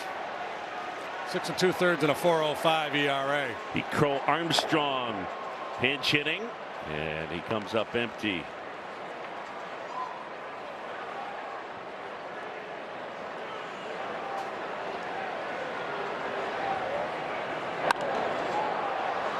Foul ball, and it's 0-2. Kirkering slider gets a lot of headlines, but he's got good gas too. That fastball at 97.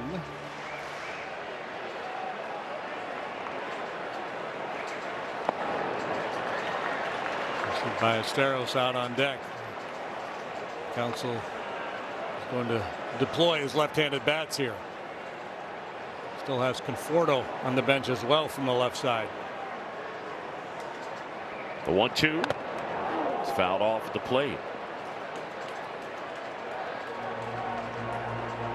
Got a piece of Hunter Wendelstedt, and both Stubbs and PCA checking on him.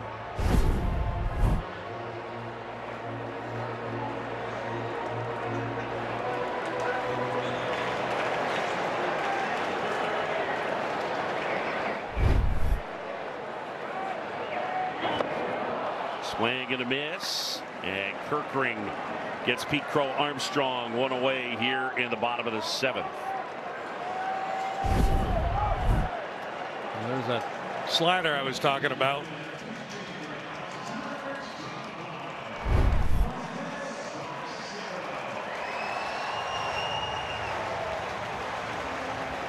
And down the DH spot, and Ballesteros will hit.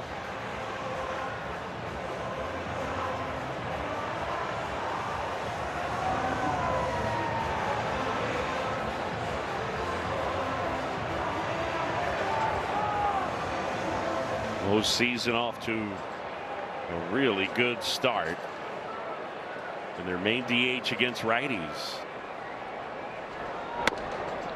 And a fastball misses inside.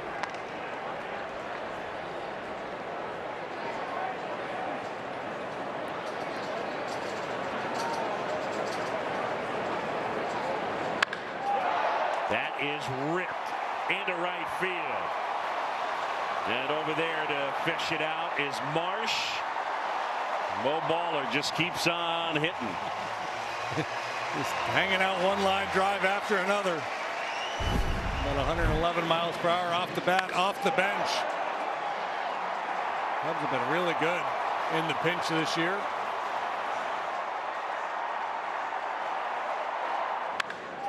Let's talk about how difficult it is to do, but Some guys, it just doesn't matter when you send them up there. They just have that ability. Here's Nico now. And there's that sweeper that bends outside. Nico 0 for 4. Cubs lead at 6-5.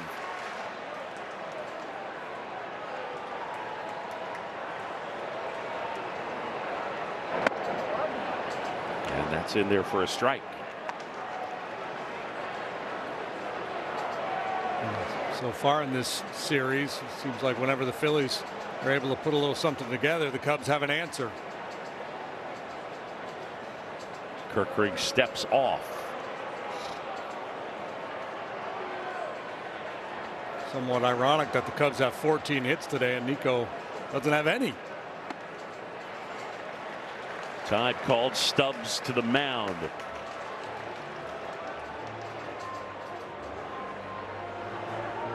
Folks, the Diamondbacks come to town starting next Friday. It'll be that's May 1st. It's a 3-game weekend series, and tickets are still available at Cubs.com/tickets. A couple fine ball players pictured there: Corbin Carroll and Nico Horner. Diamondbacks playing pretty good, aren't they? I think they're above 500, 14-10. Yep.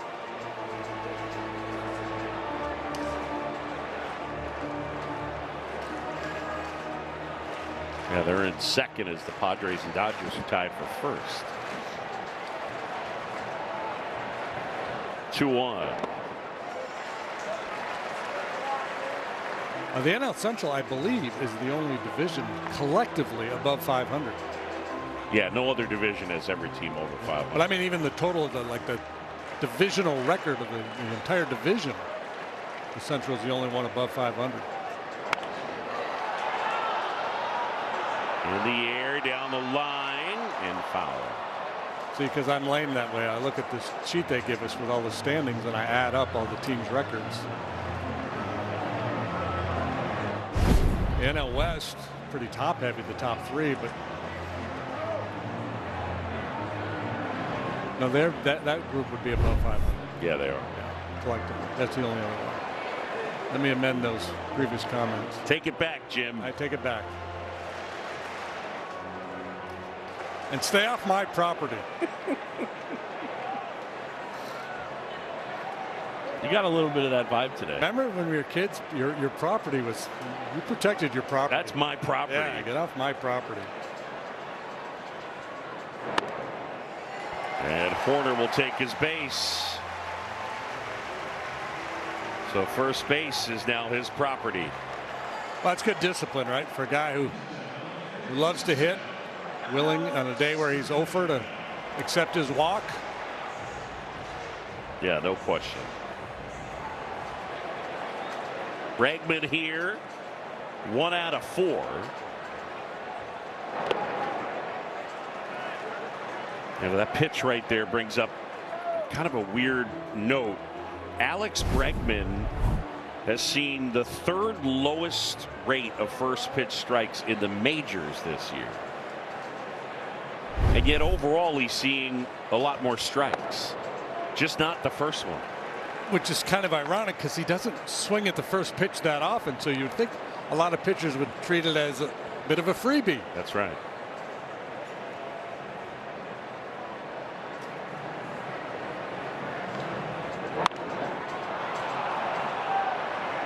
Popped up, and Turner is there, infield fly.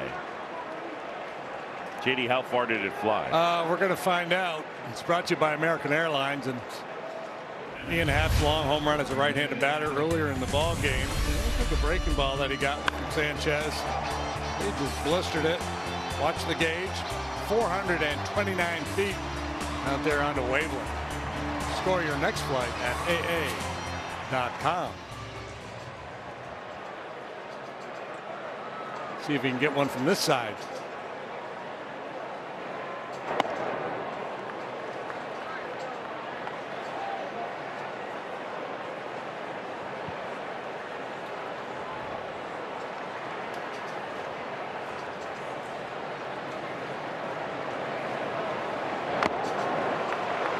Happ fouls that one into the mid of Stubbs. 0-2. Ballesteros at second, Horner's at first. Cubs would love an insurance run.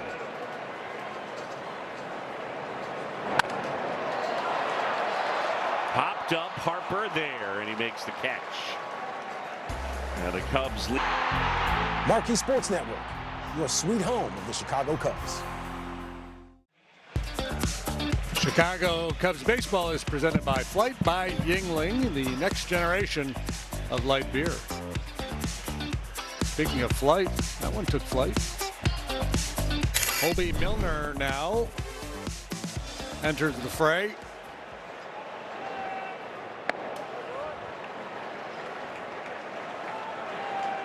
Slinging it up there from that sidearm delivery, and very effective.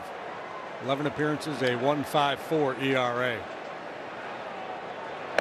Lots of ground balls. You see very low strikeout rate. And walk people. Just chasing soft contact. Just got squeezed a little bit. Yeah, that was a strike. And that's in there. Schwarber, Harper, and Reyes against Milner.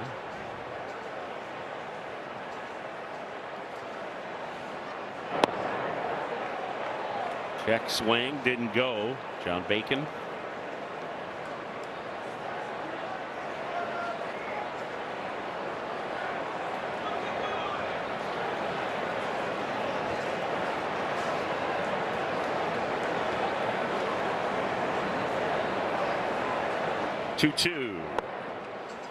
There was a story I saw the other day, Boog, I can't remember where I read it,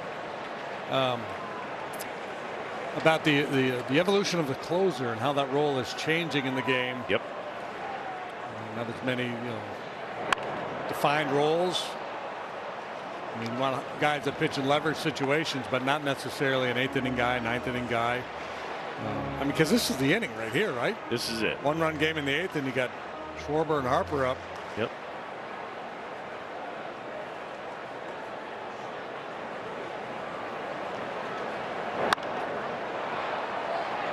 In the air, Happ over near the stands, and he makes the catch. Big out, and there's one away. Yeah, it's slowly but surely evolved, and I mean, I think managers have been slow to it. It's been a tenet of, I think, the analytics community. I think it's something that Craig Counsell has advocated for.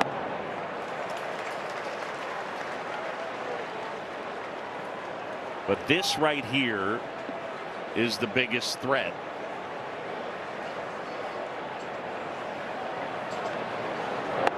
Used to have conversations all the time because you'd hear people say the 9th inning is different. And even if you allow for the idea that the 9th inning is different, what do you weight more?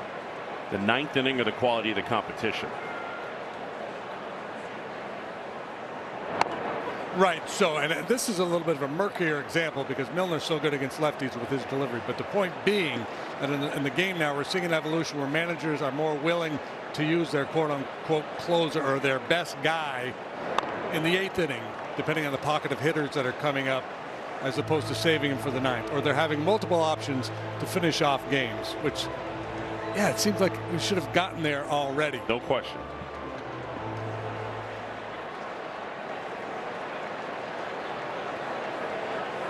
Two and two, Milner, and Harper wouldn't bite. And in the article, they pointed out how Aroldis Chapman in his career has only wanted to pitch the 9th inning, you know, and almost always wanting to be out there in safe situations. So if you don't get the buy-in from the player, sometimes that creates some tension for the manager that they have to work around. It's been an issue. I mean, for Craig Counsell, that was a Josh Hader thing. Yeah. Just wanted to pitch the 9th. Yeah. 3-2. Well, because you rack up saves and you get paid. Yes. And again, I think more and more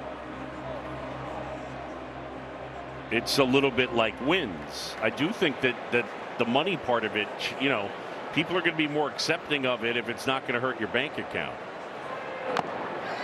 Oh, Carson couldn't quite hang on. Yeah, they point to the example of Andrew Miller and the way he was used. Terry Francona Francona. And the Tribe, yeah.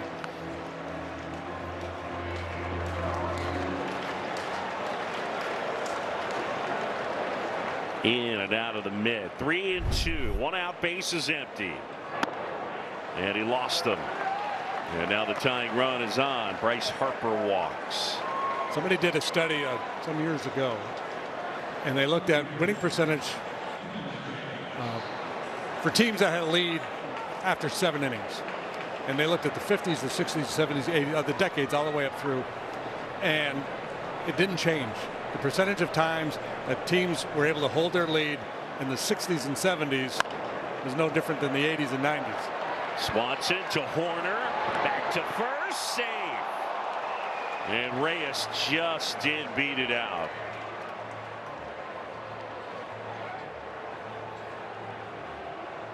And they will not look at it.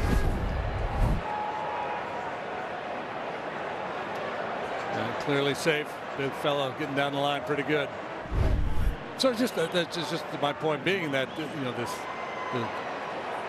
think Tony La Russa may have been the guy who really, I don't know if he started it, but when he was managing in Oakland, right? They had a 7th inning guy, 8th inning guy. Eckersley had the 9th, and that became the model that most teams followed, and they were very successful. But when you look at the numbers, that era of baseball, they were no more successful closing out games than they were 20 years, 30 years before. Dylan Moore is running for Harper, or for Reyes, I should say, at first. Well, Brandon Marsh has been the man of the match for the Phillies here today.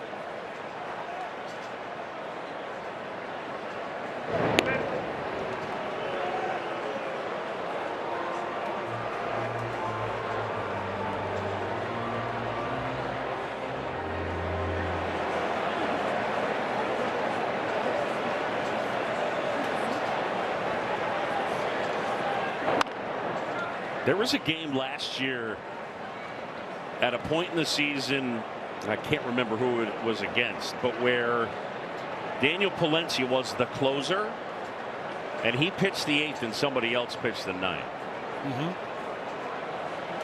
Because the dudes the do-ups in the 8th. The do-ups in the 8th were the guys.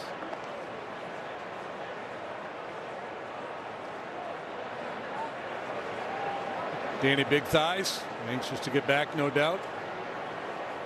A couple weeks away. Runner takes off, pitches a ball, throw to second, tag, safe.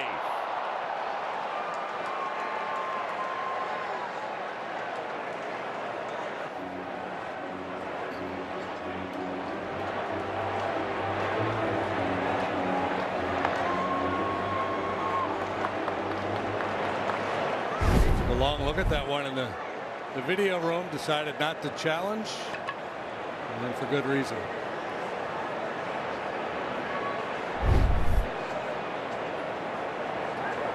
Pickoff play on, close, but Moore is back in.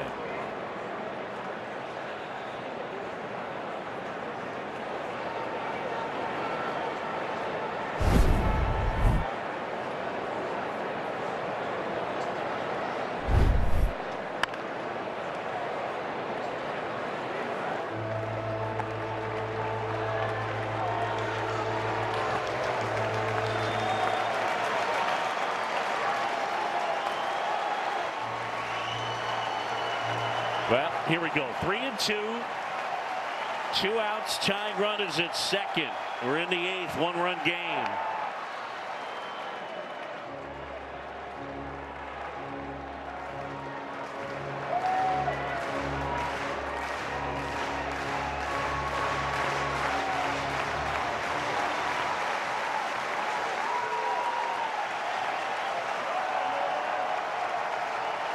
Three-two. What a battle.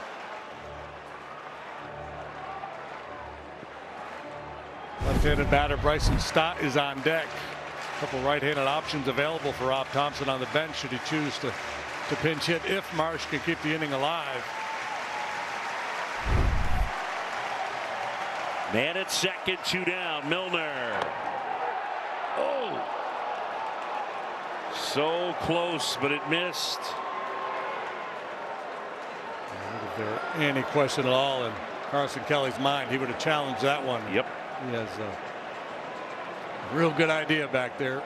Been outstanding using those challenges, so they will pinch hit here for Stott. It'll be Sosa. Yep. Council's just waiting for him to be announced before he makes a move.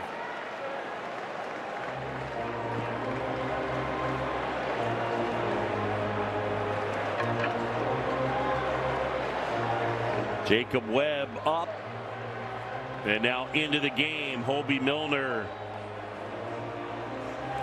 hands the baseball over. We got a pitching change. It's brought to you by Lakeside Bank. Lakeside Bank, it's about time. Folks, Saturday's game against the Dodgers airs exclusively on Fox, but the post game will still be right here on Marquee. Join us after the final out for Cubs Post Game Live, presented by Yingling. First pitch at 6:15.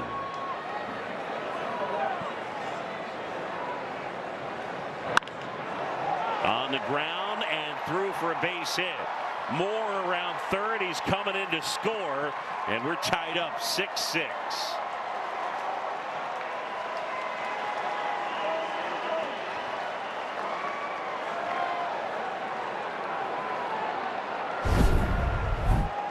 Sosa off the bench, wasting no time. First pitch he sees, fastball, inner third. Boy, what a comeback by the Phillies here this afternoon. Didn't see this one coming.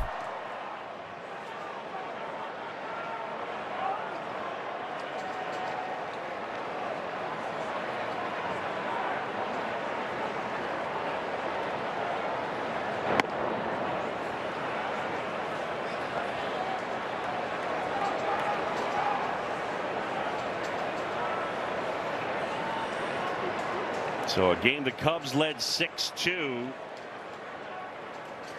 is now tied up at 6. Runner takes off and no throw, and now it's second and third. So Sosa with the steal.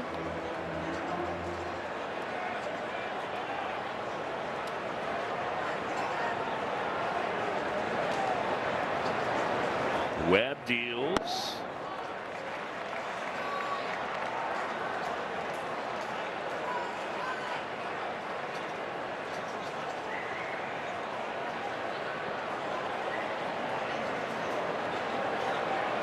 No need to give in here with the base open. And he does not.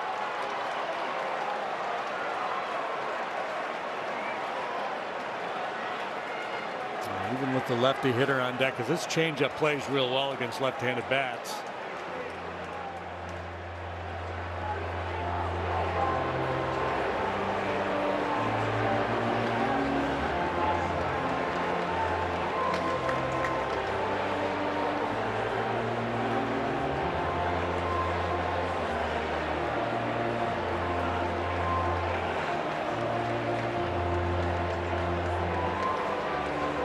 Tommy Hotovy out to visit Jacob Webb. 6-6 in the 8th.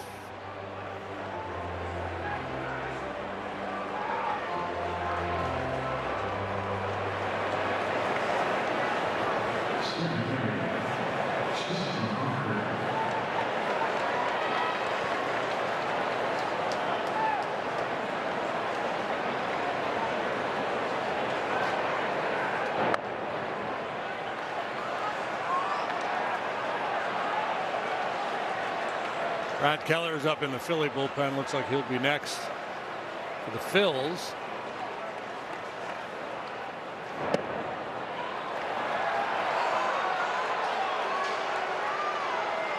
Six straight out of the zone now. Marsh at third, Sosa at second, Bohm at first.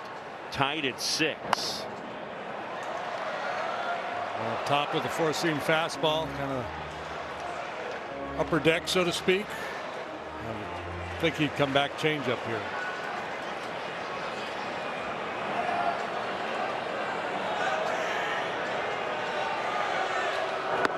Swing and a miss, and there's that changeup. Like a styrofoam cup floating up there. Hitter tells himself, wait, stay back, still out in front. Foul ball.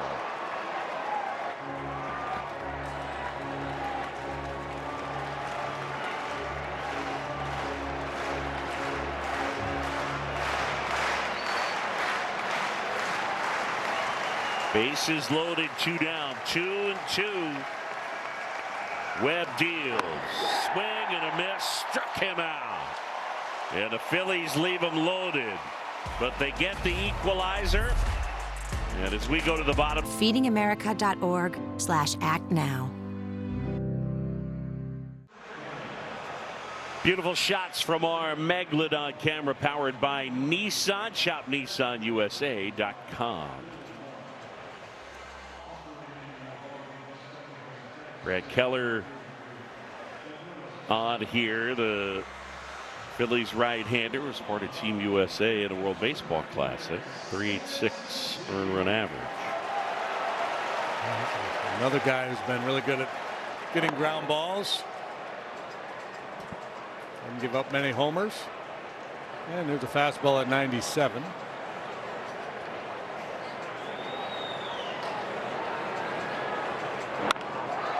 High fly ball out towards left field. This one back. It's got a chance. Gone. Seiya Suzuki. 7-6 Cubs as he's gone yard for the 3rd straight game, and this one's a biggie.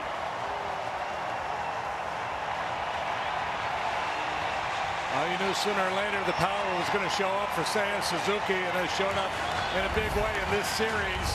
Time now for the Motorola Razr replay. A go-ahead long ball from Suzuki. Fastball moving right into his power, and he unloads.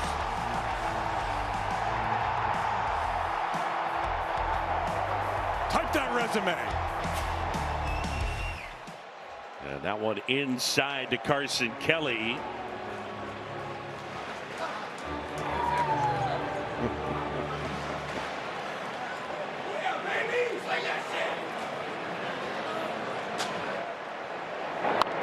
They were asking Pete the other day. This one popped up. Harper found ground, and Kelly is out about the celebration with Suzuki. And Pete just said, I don't know. I just asked him to dance with me.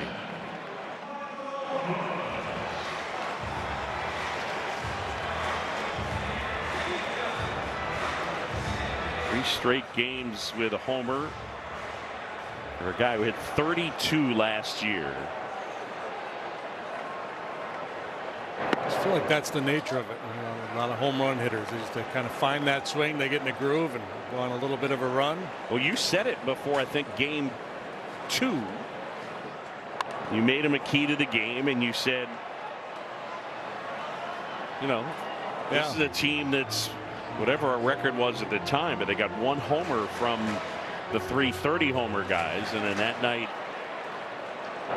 Seiya went deep, and now they're coming in bunches. Yeah, and next day Bushy went deep. Bushy's homered again here today. PCA had a 3-hit game.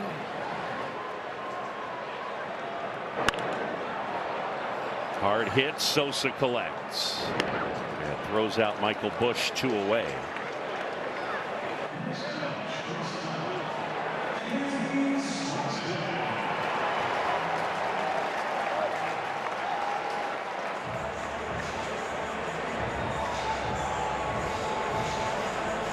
Caleb Thielbar up, getting loose, and he's going to try to come in and close this one out. Back up the middle. Sosa waits on it, and Swanson retired.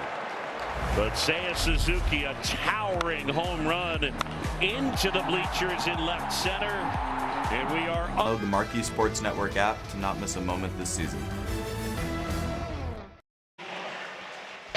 Game summaries brought to you by Wintrust 7-6. Cubs have the lead. The Cubs led it 6-2. They've gotten homers from Bush, Happ, and then the big one from Suzuki. As Brandon Marsh has hit a couple of homers for the Phillies, and now Caleb Thielbar is on to try and close it out. But first, how about some quality start action? Yeah, it's brought to you by National Car Rental. Speed, control, winning confidence. Cabrera registered a quality start today. He went 7 innings, allowed 3 earned runs, 6 hits, 5 strikeouts. Did not walk a man. Good breaking ball from Thielbar as he drops it in against Adolis Garcia. Actually, some tough luck for Cabrera today to allow just 6 base runners and 5 of them come around to score. That's some bad luck.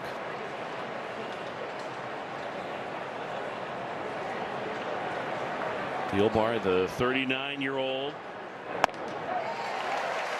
And you are not going to get it up there more often than not. His average fastball is 93.6 miles an hour. That's as hard as he's ever thrown here at the age of 39. But there's a characteristic to this fastball that makes it special. When you talk about that jump on a fastball or induced vertical break, he's 6th best in the majors. Yeah, well, he's got that high arm slot, and he can really spin that baseball. A lot of backspin on that 4-seamer. So even though it may seem like it's rising, it's just not falling as fast as others. So you could have a fastball the exact same velocity, but it will land lower because the carry isn't the same. And then he comes off of it with that sharp down-breaking curveball. It's very much, we've talked about this a lot, kind of an old school look with the delivery and everything. That 4-seamer up, the 12-6 breaking ball. Fly ball left field. Happ is back some more, looking, and it's gone. And Adolis Garcia, a pinch hit solo homer, and we're tied at 7. Second big swing off the bench for the Phillies here today. Sosa came off, delivered an RBI single, and now Garcia goes deep. We talked about the fastball up being a good pitch, but the breaking ball up not so much. That was a slider, intended to be a slider, and it just hung.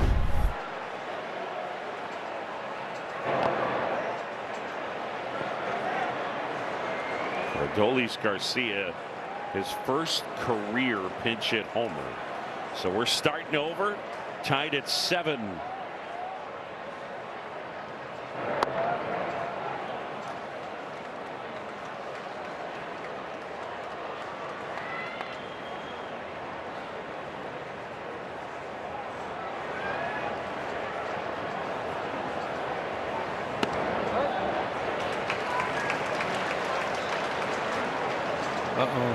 Something wrong with Caleb here. Yeah, he took a long walk towards that third base side.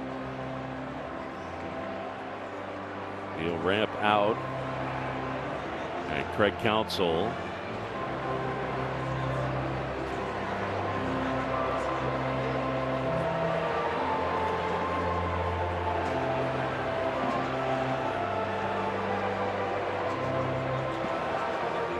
Cubs bullpen has been decimated by injuries, and here comes another one. Ooh.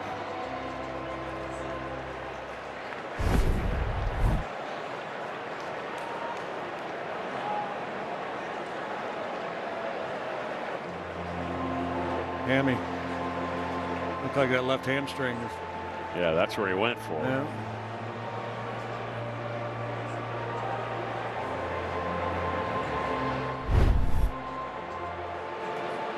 So Thielbar is out of the game, and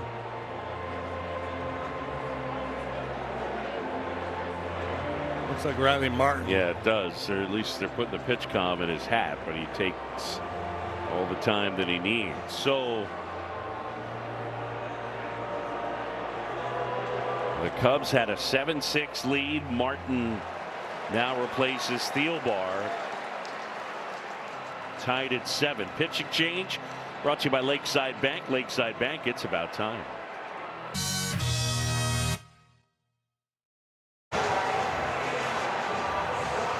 Cubs post-game live coming up at the conclusion of our game. Elise Menaker and Ryan Sweeney. And this one has taken a turn of events as Caleb Thielbar gives up the homer and then exits with what appeared to be a hamstring issue. He'll turn it over to Riley Martin. Yeah, and Riley Martin's thrown the ball well since joining the Cubs. This will be his 8th big league appearance. And he comes into a very high stress situation. 7 1/3, a 2.45 ERA for the young left-hander. He'll inherit a 2-ball, 1-strike count on Trey Turner.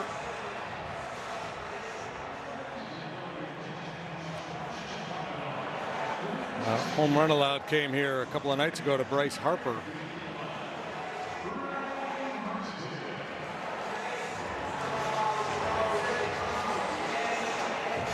So Riley, whose journey has been well documented, which is college ball at Division II Quincy University, and because of COVID got an extra year and delayed going to pharmaceutical school, and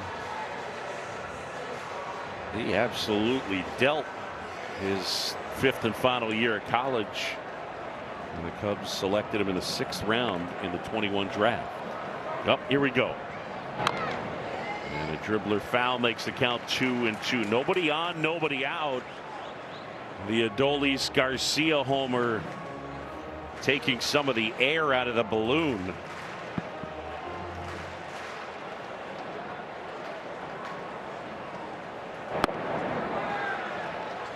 And a breaking ball misses. Now 3-2 on Turner, who's 0 for 4. He's flied out 3 times and he's struck out. Martin ready and deals. And that is in there. And Turner challenge. ABS powered by T-Mobile, and it's a ball. He's awarded first base.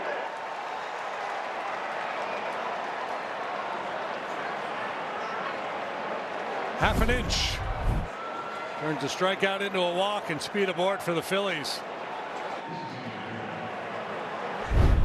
And if you're wondering, Caleb Thielbar does get charged with that walk.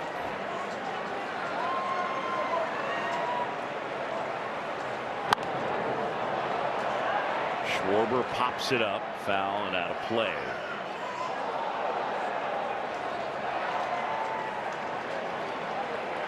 Kyle in this one is 0 for 4 with a couple of strikeouts. Flied out his last time up.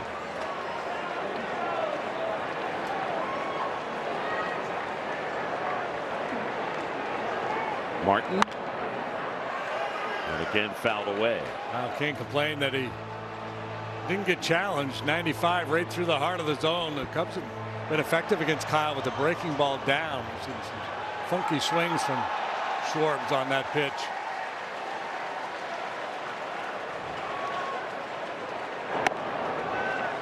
He's put up some massive power numbers. Schwarber has hit 38 or more homers 5 different times. 4 of those times since leaving the Cubs. The 1-2.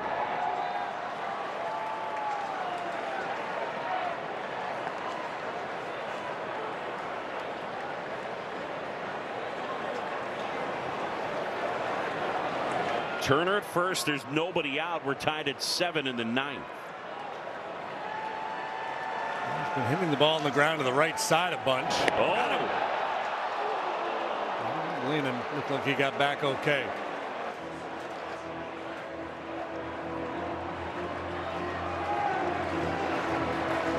I think with a good throw, they might have had a shot at him.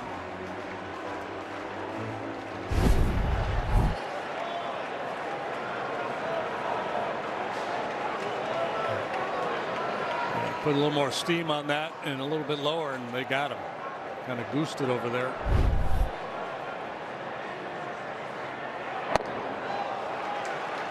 So now it's 3-2.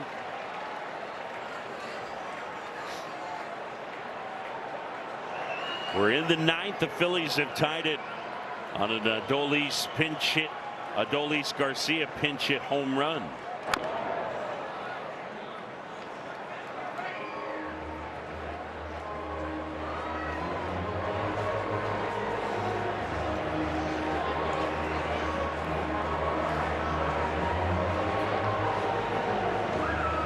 Talks about it a lot with all the injuries to the Cubs bullpen. These young guys are getting opportunities in some high pressure situations.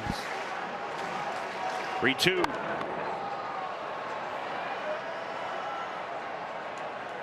And again, going after him with that fastball. A lot of times when guys first come to the big leagues, a manager will look for a bit of a soft landing to help them build a little confidence. Other times the manager will say, hey, throw him in the fire and see what he's got. This will be the 8th pitch of the at bat. Runner goes, it's ball 4. And back-to-back walks.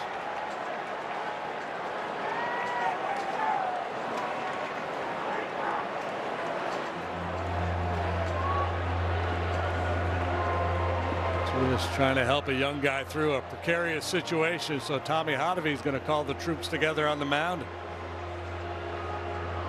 Put a positive thought in his mind. How to get after Harper.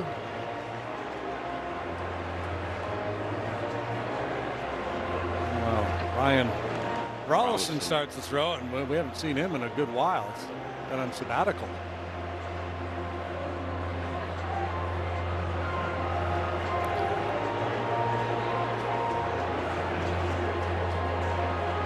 Riley Martin in a spot right here. First and second, nobody out. And Bryce Harper.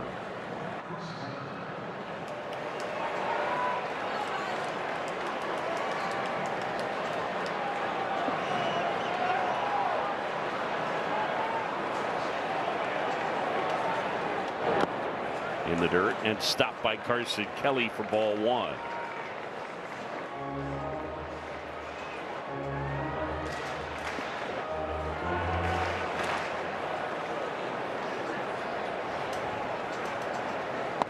Harper swings and misses. One of the things that has made Harper so good over these many years is he doesn't yield much against lefties. He hangs in there, does damage against left-handed pitching. Good heater up, beats him here. And again. Yeah, 3 of his 5 homers this year against lefties.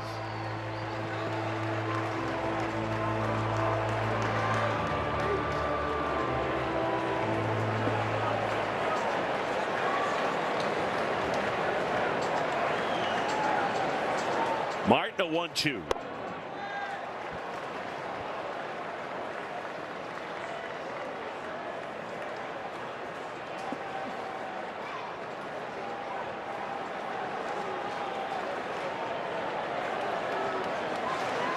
Two now.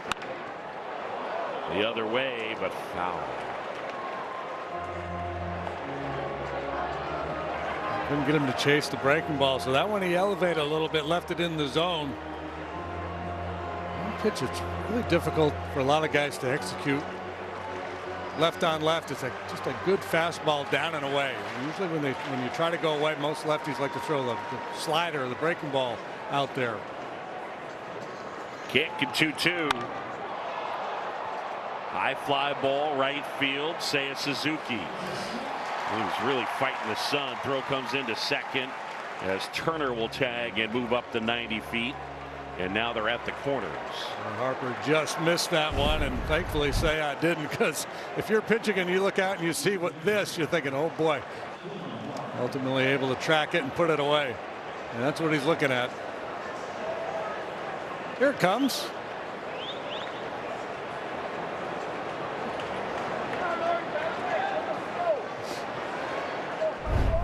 At the end of the bat a little bit, it looked like. Dylan Moore, who pinch ran and had stayed in the game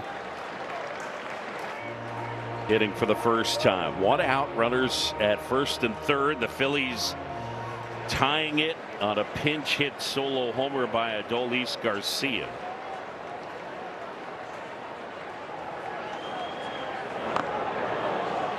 Tried to bunt, fouled it off.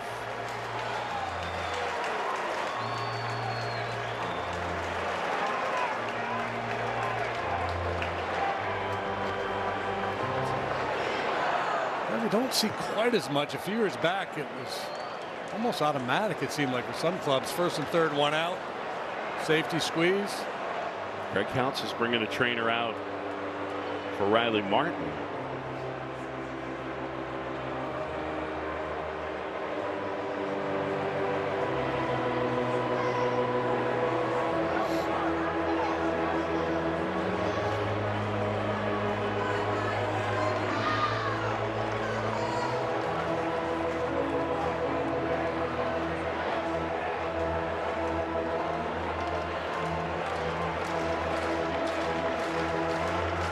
So Martin apparently fine. Turner at third. Schwarber at first. The 0-2.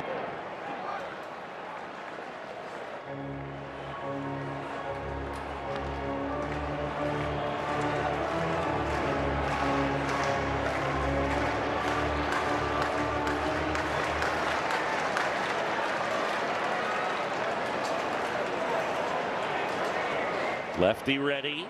Kick steals. Off the foul back in our general vicinity.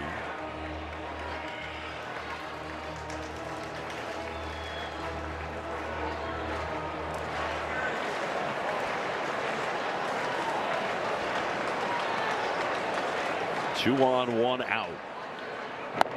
That's too high. Cubs had so many opportunities in the early going that they weren't able to fully cash in. 2-2.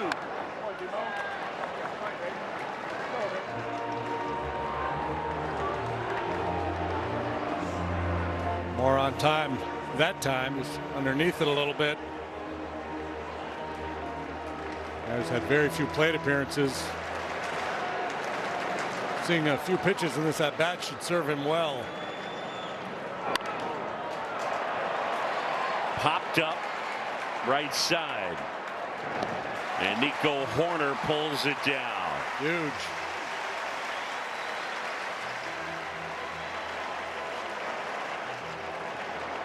Two away. And now it'll be Brandon Marsh. What a day he's had. 2 homers, an RBI single, and a walk. For the Cubs in the bottom of the 9th, scheduled to be PCA, Ballesteros, and Horner.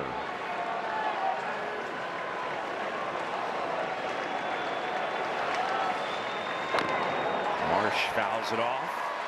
That got a piece of Carson Kelly, strike 1.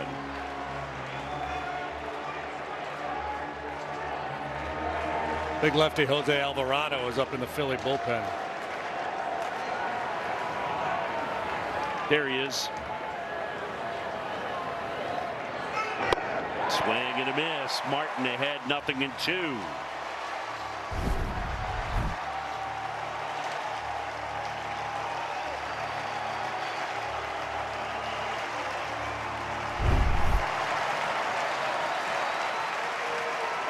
First and third, 2 away, and now Martin will step off the backside.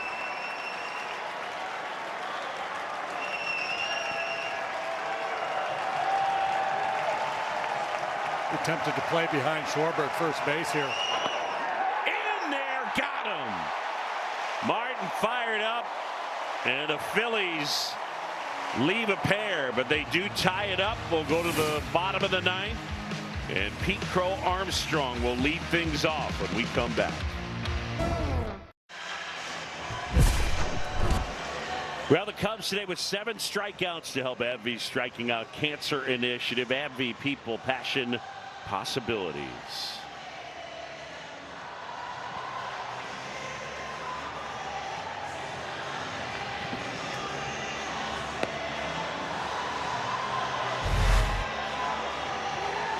Riley Martin gets out of the jam, changes for the Phillies as the big lefty Jose Alvarado takes over. 11 new catcher. It's Rafael Marchand.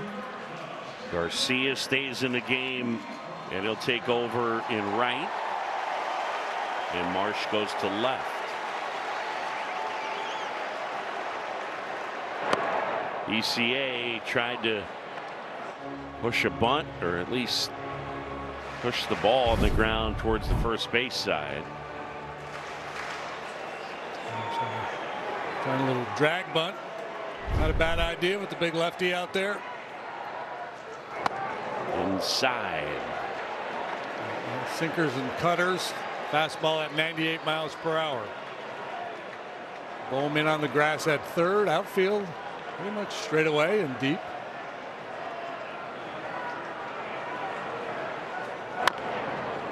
Dribbled foul.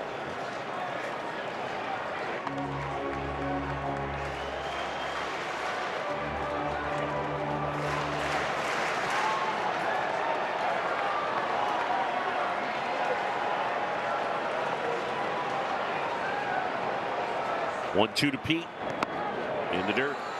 Another great day for the Cubs offensively. 15 hits. They've scored 7 runs or more in 8 of their last 10 games. Can they get one more here? Head off to LA, having swept this homestand. Alvarado ready. 2-2 the count. Pete Crow Armstrong waits. Tied at 7 in the 9th.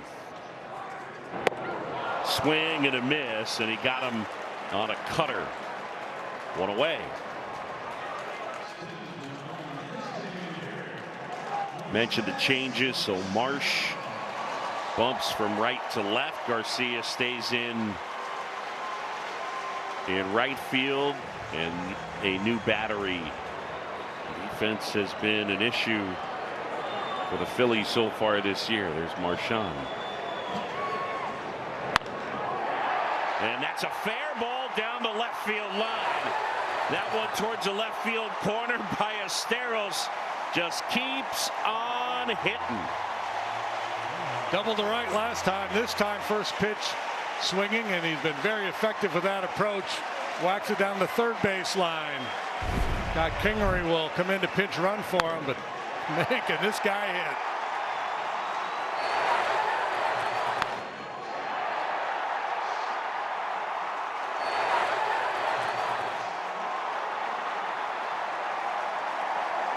He's got 10 first pitch hits, tied for the big league lead. And there's a strike to Nico.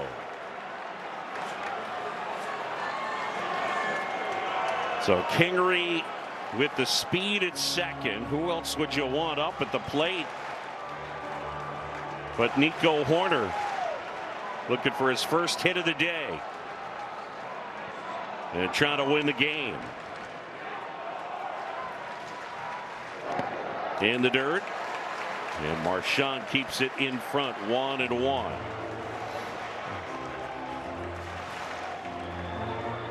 This is the situation, essentially the same situation that Carlos Mendoza got roundly criticized for pitching to Nico the other day, and hit that game-winning sac fly.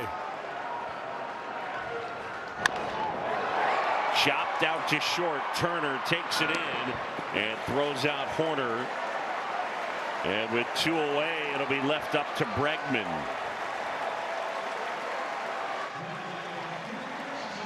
Phillies 7, Cubs 7, bottom of the 9th.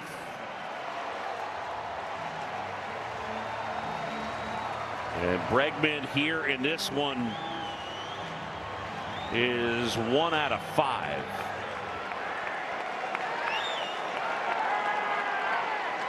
Winning run at third, time call. A lot of pressure on Marchand here, the catcher. That power sinker of Alvarado sometimes can be tough to block.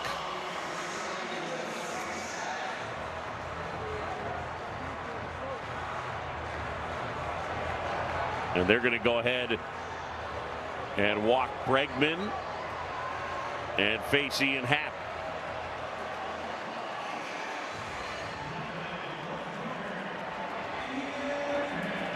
So now it's Happ with the opportunity to deliver the winning run. Got a couple of hits, including a bomb of a homer. Alvarado comes set and deals. Fly ball right field. Garcia with the sunglasses on, and he's able to haul it in. And the winning run left stranded. We're going to the 10th at Wrigley, tied at 7. To take Matthew Boyd's spot in the rotation, bumped back to the pen with the return of Boyd. So just his second relief appearance in the last 3 seasons. Yeah, 3 starts so far this year, 2 really good ones, and then 1 clunker over in Philadelphia against the Phils. Edmundo Sosa with Marsh at second, and Assad delivers a sinker for a strike.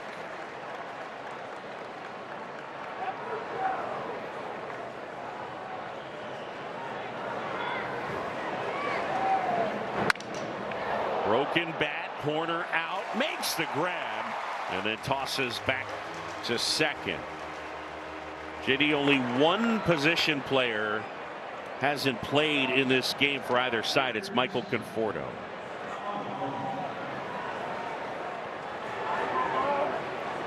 Well, maybe Michael Conforto will get a chance to pinch hit at some point and be a hero.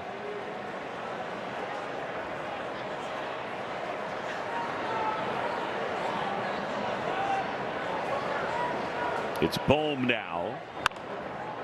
Liner, and that's smothered by Horner. And a throw to first, and on the play, Marsh scrambled to third. Yeah, Marsh was dead to rights. Dead. If Nico catches that ball in the air, and he's about 2/3 of the way to third base when he realized that maybe he had made a mistake and he got away with it. Watch, he's gone, and he slams on the brakes. And Dusty Watson says, "Well, you might as well come on over at this point." So now it's Justin Crawford who fouls one away.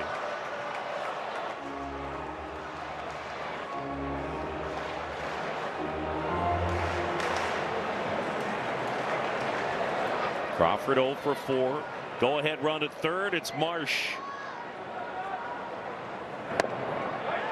2-seamer just missed.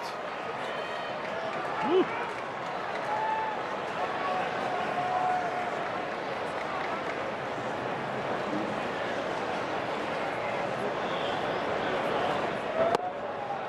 Started to, then stopped. This kid only 22. He was their first rounder in 2022.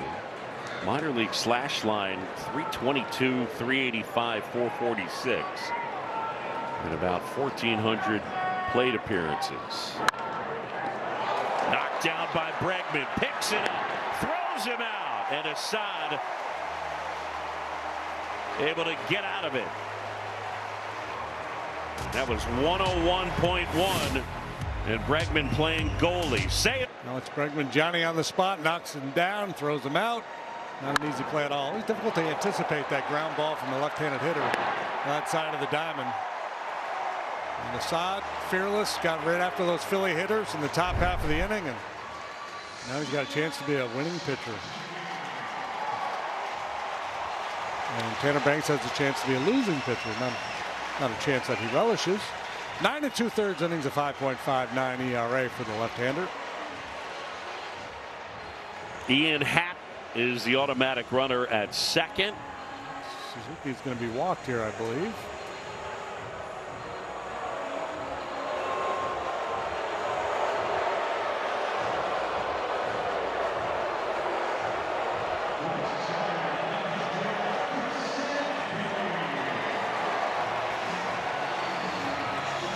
What do you think about that? Well, I think the way he swung the bat the last couple days is probably driving that decision. It sets up a double play. I got no beef with that. Pitch down and in.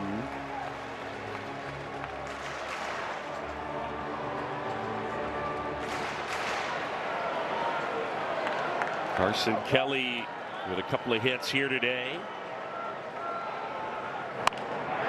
Line drive sinking into center field. It falls for a hit.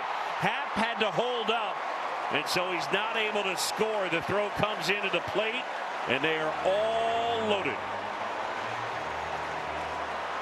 Yeah, the irony there is if there's 2 outs, the game's over because you're not waiting, you're just going. It's easy to see from up here, from our perch up here on the second deck. We can read that very easily, but that's not an easy read down at field level. And the last thing you could do there is get doubled off. Yeah, from up here, Statler and Waldorf are all over it. As good a base running duo as you have ever seen. Infield in, bases loaded. Here's Bush, and he taps one foul.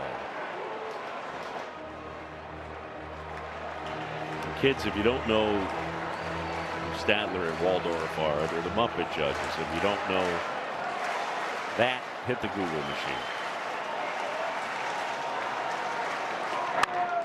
On the ground, foul. Michael Bush has knocked in 4 today, including a 3-run homer. Banks has not been, a real ground ball pitcher, about league average, I guess you would say. Might be tempted in this situation to bring an extra infielder in. 0-2. Bush trying to be a hero. And that one is off the outside edge. Haps at third, Suzuki at second, Kelly at first, but 7-7 in the 10th. That guy's the only one that matters. Bush back in. The kick, the 1-2. Check swing, and he held up. This is where Michael can make it difficult, even with a lefty. He's got a good idea of the strike zone. Outfield is shortened up. The pitch. Dribbled foul. Bone, Turner, Sosa, and Harper squeezing in as the Cubs try and win it here in the last half of inning number 10. All loaded up, nobody out. 2-2 to Bush. Right there, got him looking. Challenging. And Bush is going to challenge. ABS powered by T-Mobile. And it's a strike. He is out.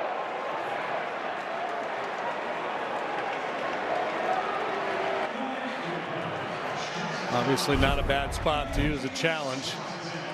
Borderline pitch with the bases juiced. We still have one in the bank. By the way, bases loaded, nobody out. You're expected to score 86% of the time. Just in case you wonder. Swanson, breaking ball. That's a strike.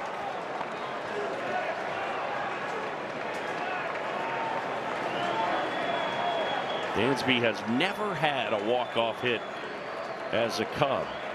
Well, it's high time. Field 1. Swing and a miss.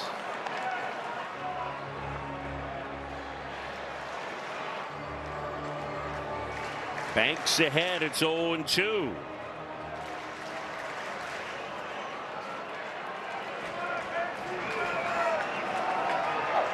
Lefty is ready. Here's the pitch. Line drive ripped right field. Ball game. Cubs win it. Dansby Swanson walks it off. Happ will touch the dish. And the celebration is on. 9 in a row.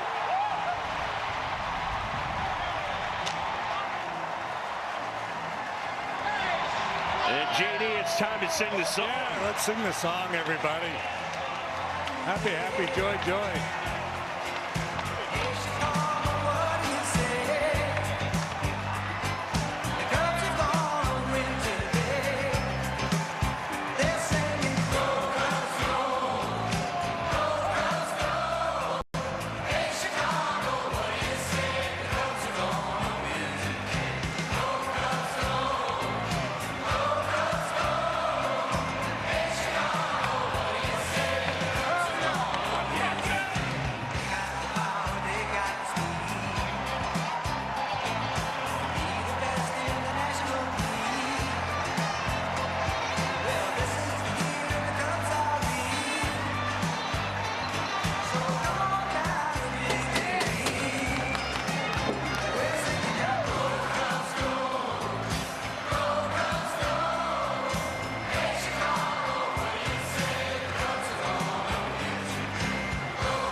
9 in a row for the Cubs downstairs.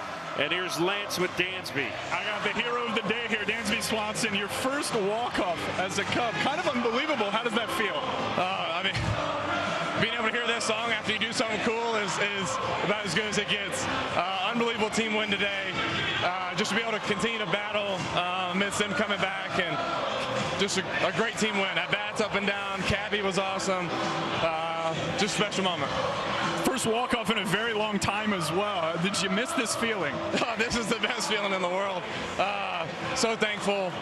So thankful in the belief from the coaching staff, other guys on the team. It's a special group, and it's fun to be a part of. A lot of gutsy innings. Riley Martin, Javier Assad there late. What does that say about the complexion of the team when a guy like Thielbar goes down, and then you have guys who could mop it up still? The true cliche is next man up. We have so much belief in whoever comes in. It doesn't matter who it is, how long they've been here. We got a group full of professionals. We got a group full of guys that care, that want to compete. And it's a good blend when you got down the mound. And we're going to have their back in the field. So we're just going to keep going so yeah, just keep going. 9 in a row for you guys. Can you preview the vibes on the plane here heading to Los Angeles for me? Pretty darn good. Thanks a ton, Xander. Thank you. Dansby Swanson, the hero, as the Cubs, JD, make it 9 straight wins. 18 hits for the Cubs today, and they needed every last one of them. And there's the game winner from Dansby Swanson as he rode that high fastball to right field.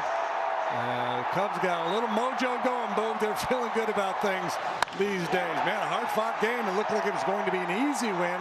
It turned out to be anything but as the Phillies rally and come back and tie this thing, and ultimately the Cubs lock down yet another one. Cubs showing a lot of grit, as Dansby mentioned. Great job battling. They went back and forth, and the Cubs prevail. Clark, best mascot in the business. And the Cubs make it 9 straight. For Jim DeShays, Lance Brozdowski, and our entire crew, I'm John Shambi. Thanks for watching Chicago Cubs baseball here on Marquee Sports Network. Again, your final in 10, Cubs 8, and the Phillies 7. The next 2 games in LA are national broadcasts on Apple and Fox on Saturday. Come back to Marquee for post-game live immediately following the game on Fox. Up next, Cubs post-game live, Elise Menaker and Ryan Sweeney. Elise, take it away. Boog, thank you so much. Hey, Ryan, how does 9 in a row sound? Dansby Swanson's first career knock as a Cub walk-off. But I think, Elise, your desk is a little dirty over there. Where did you get Don't make fun of my room. It's the only one I can find. Gosh, we're going to talk about the sweep. Cubs undefeated on this homestand.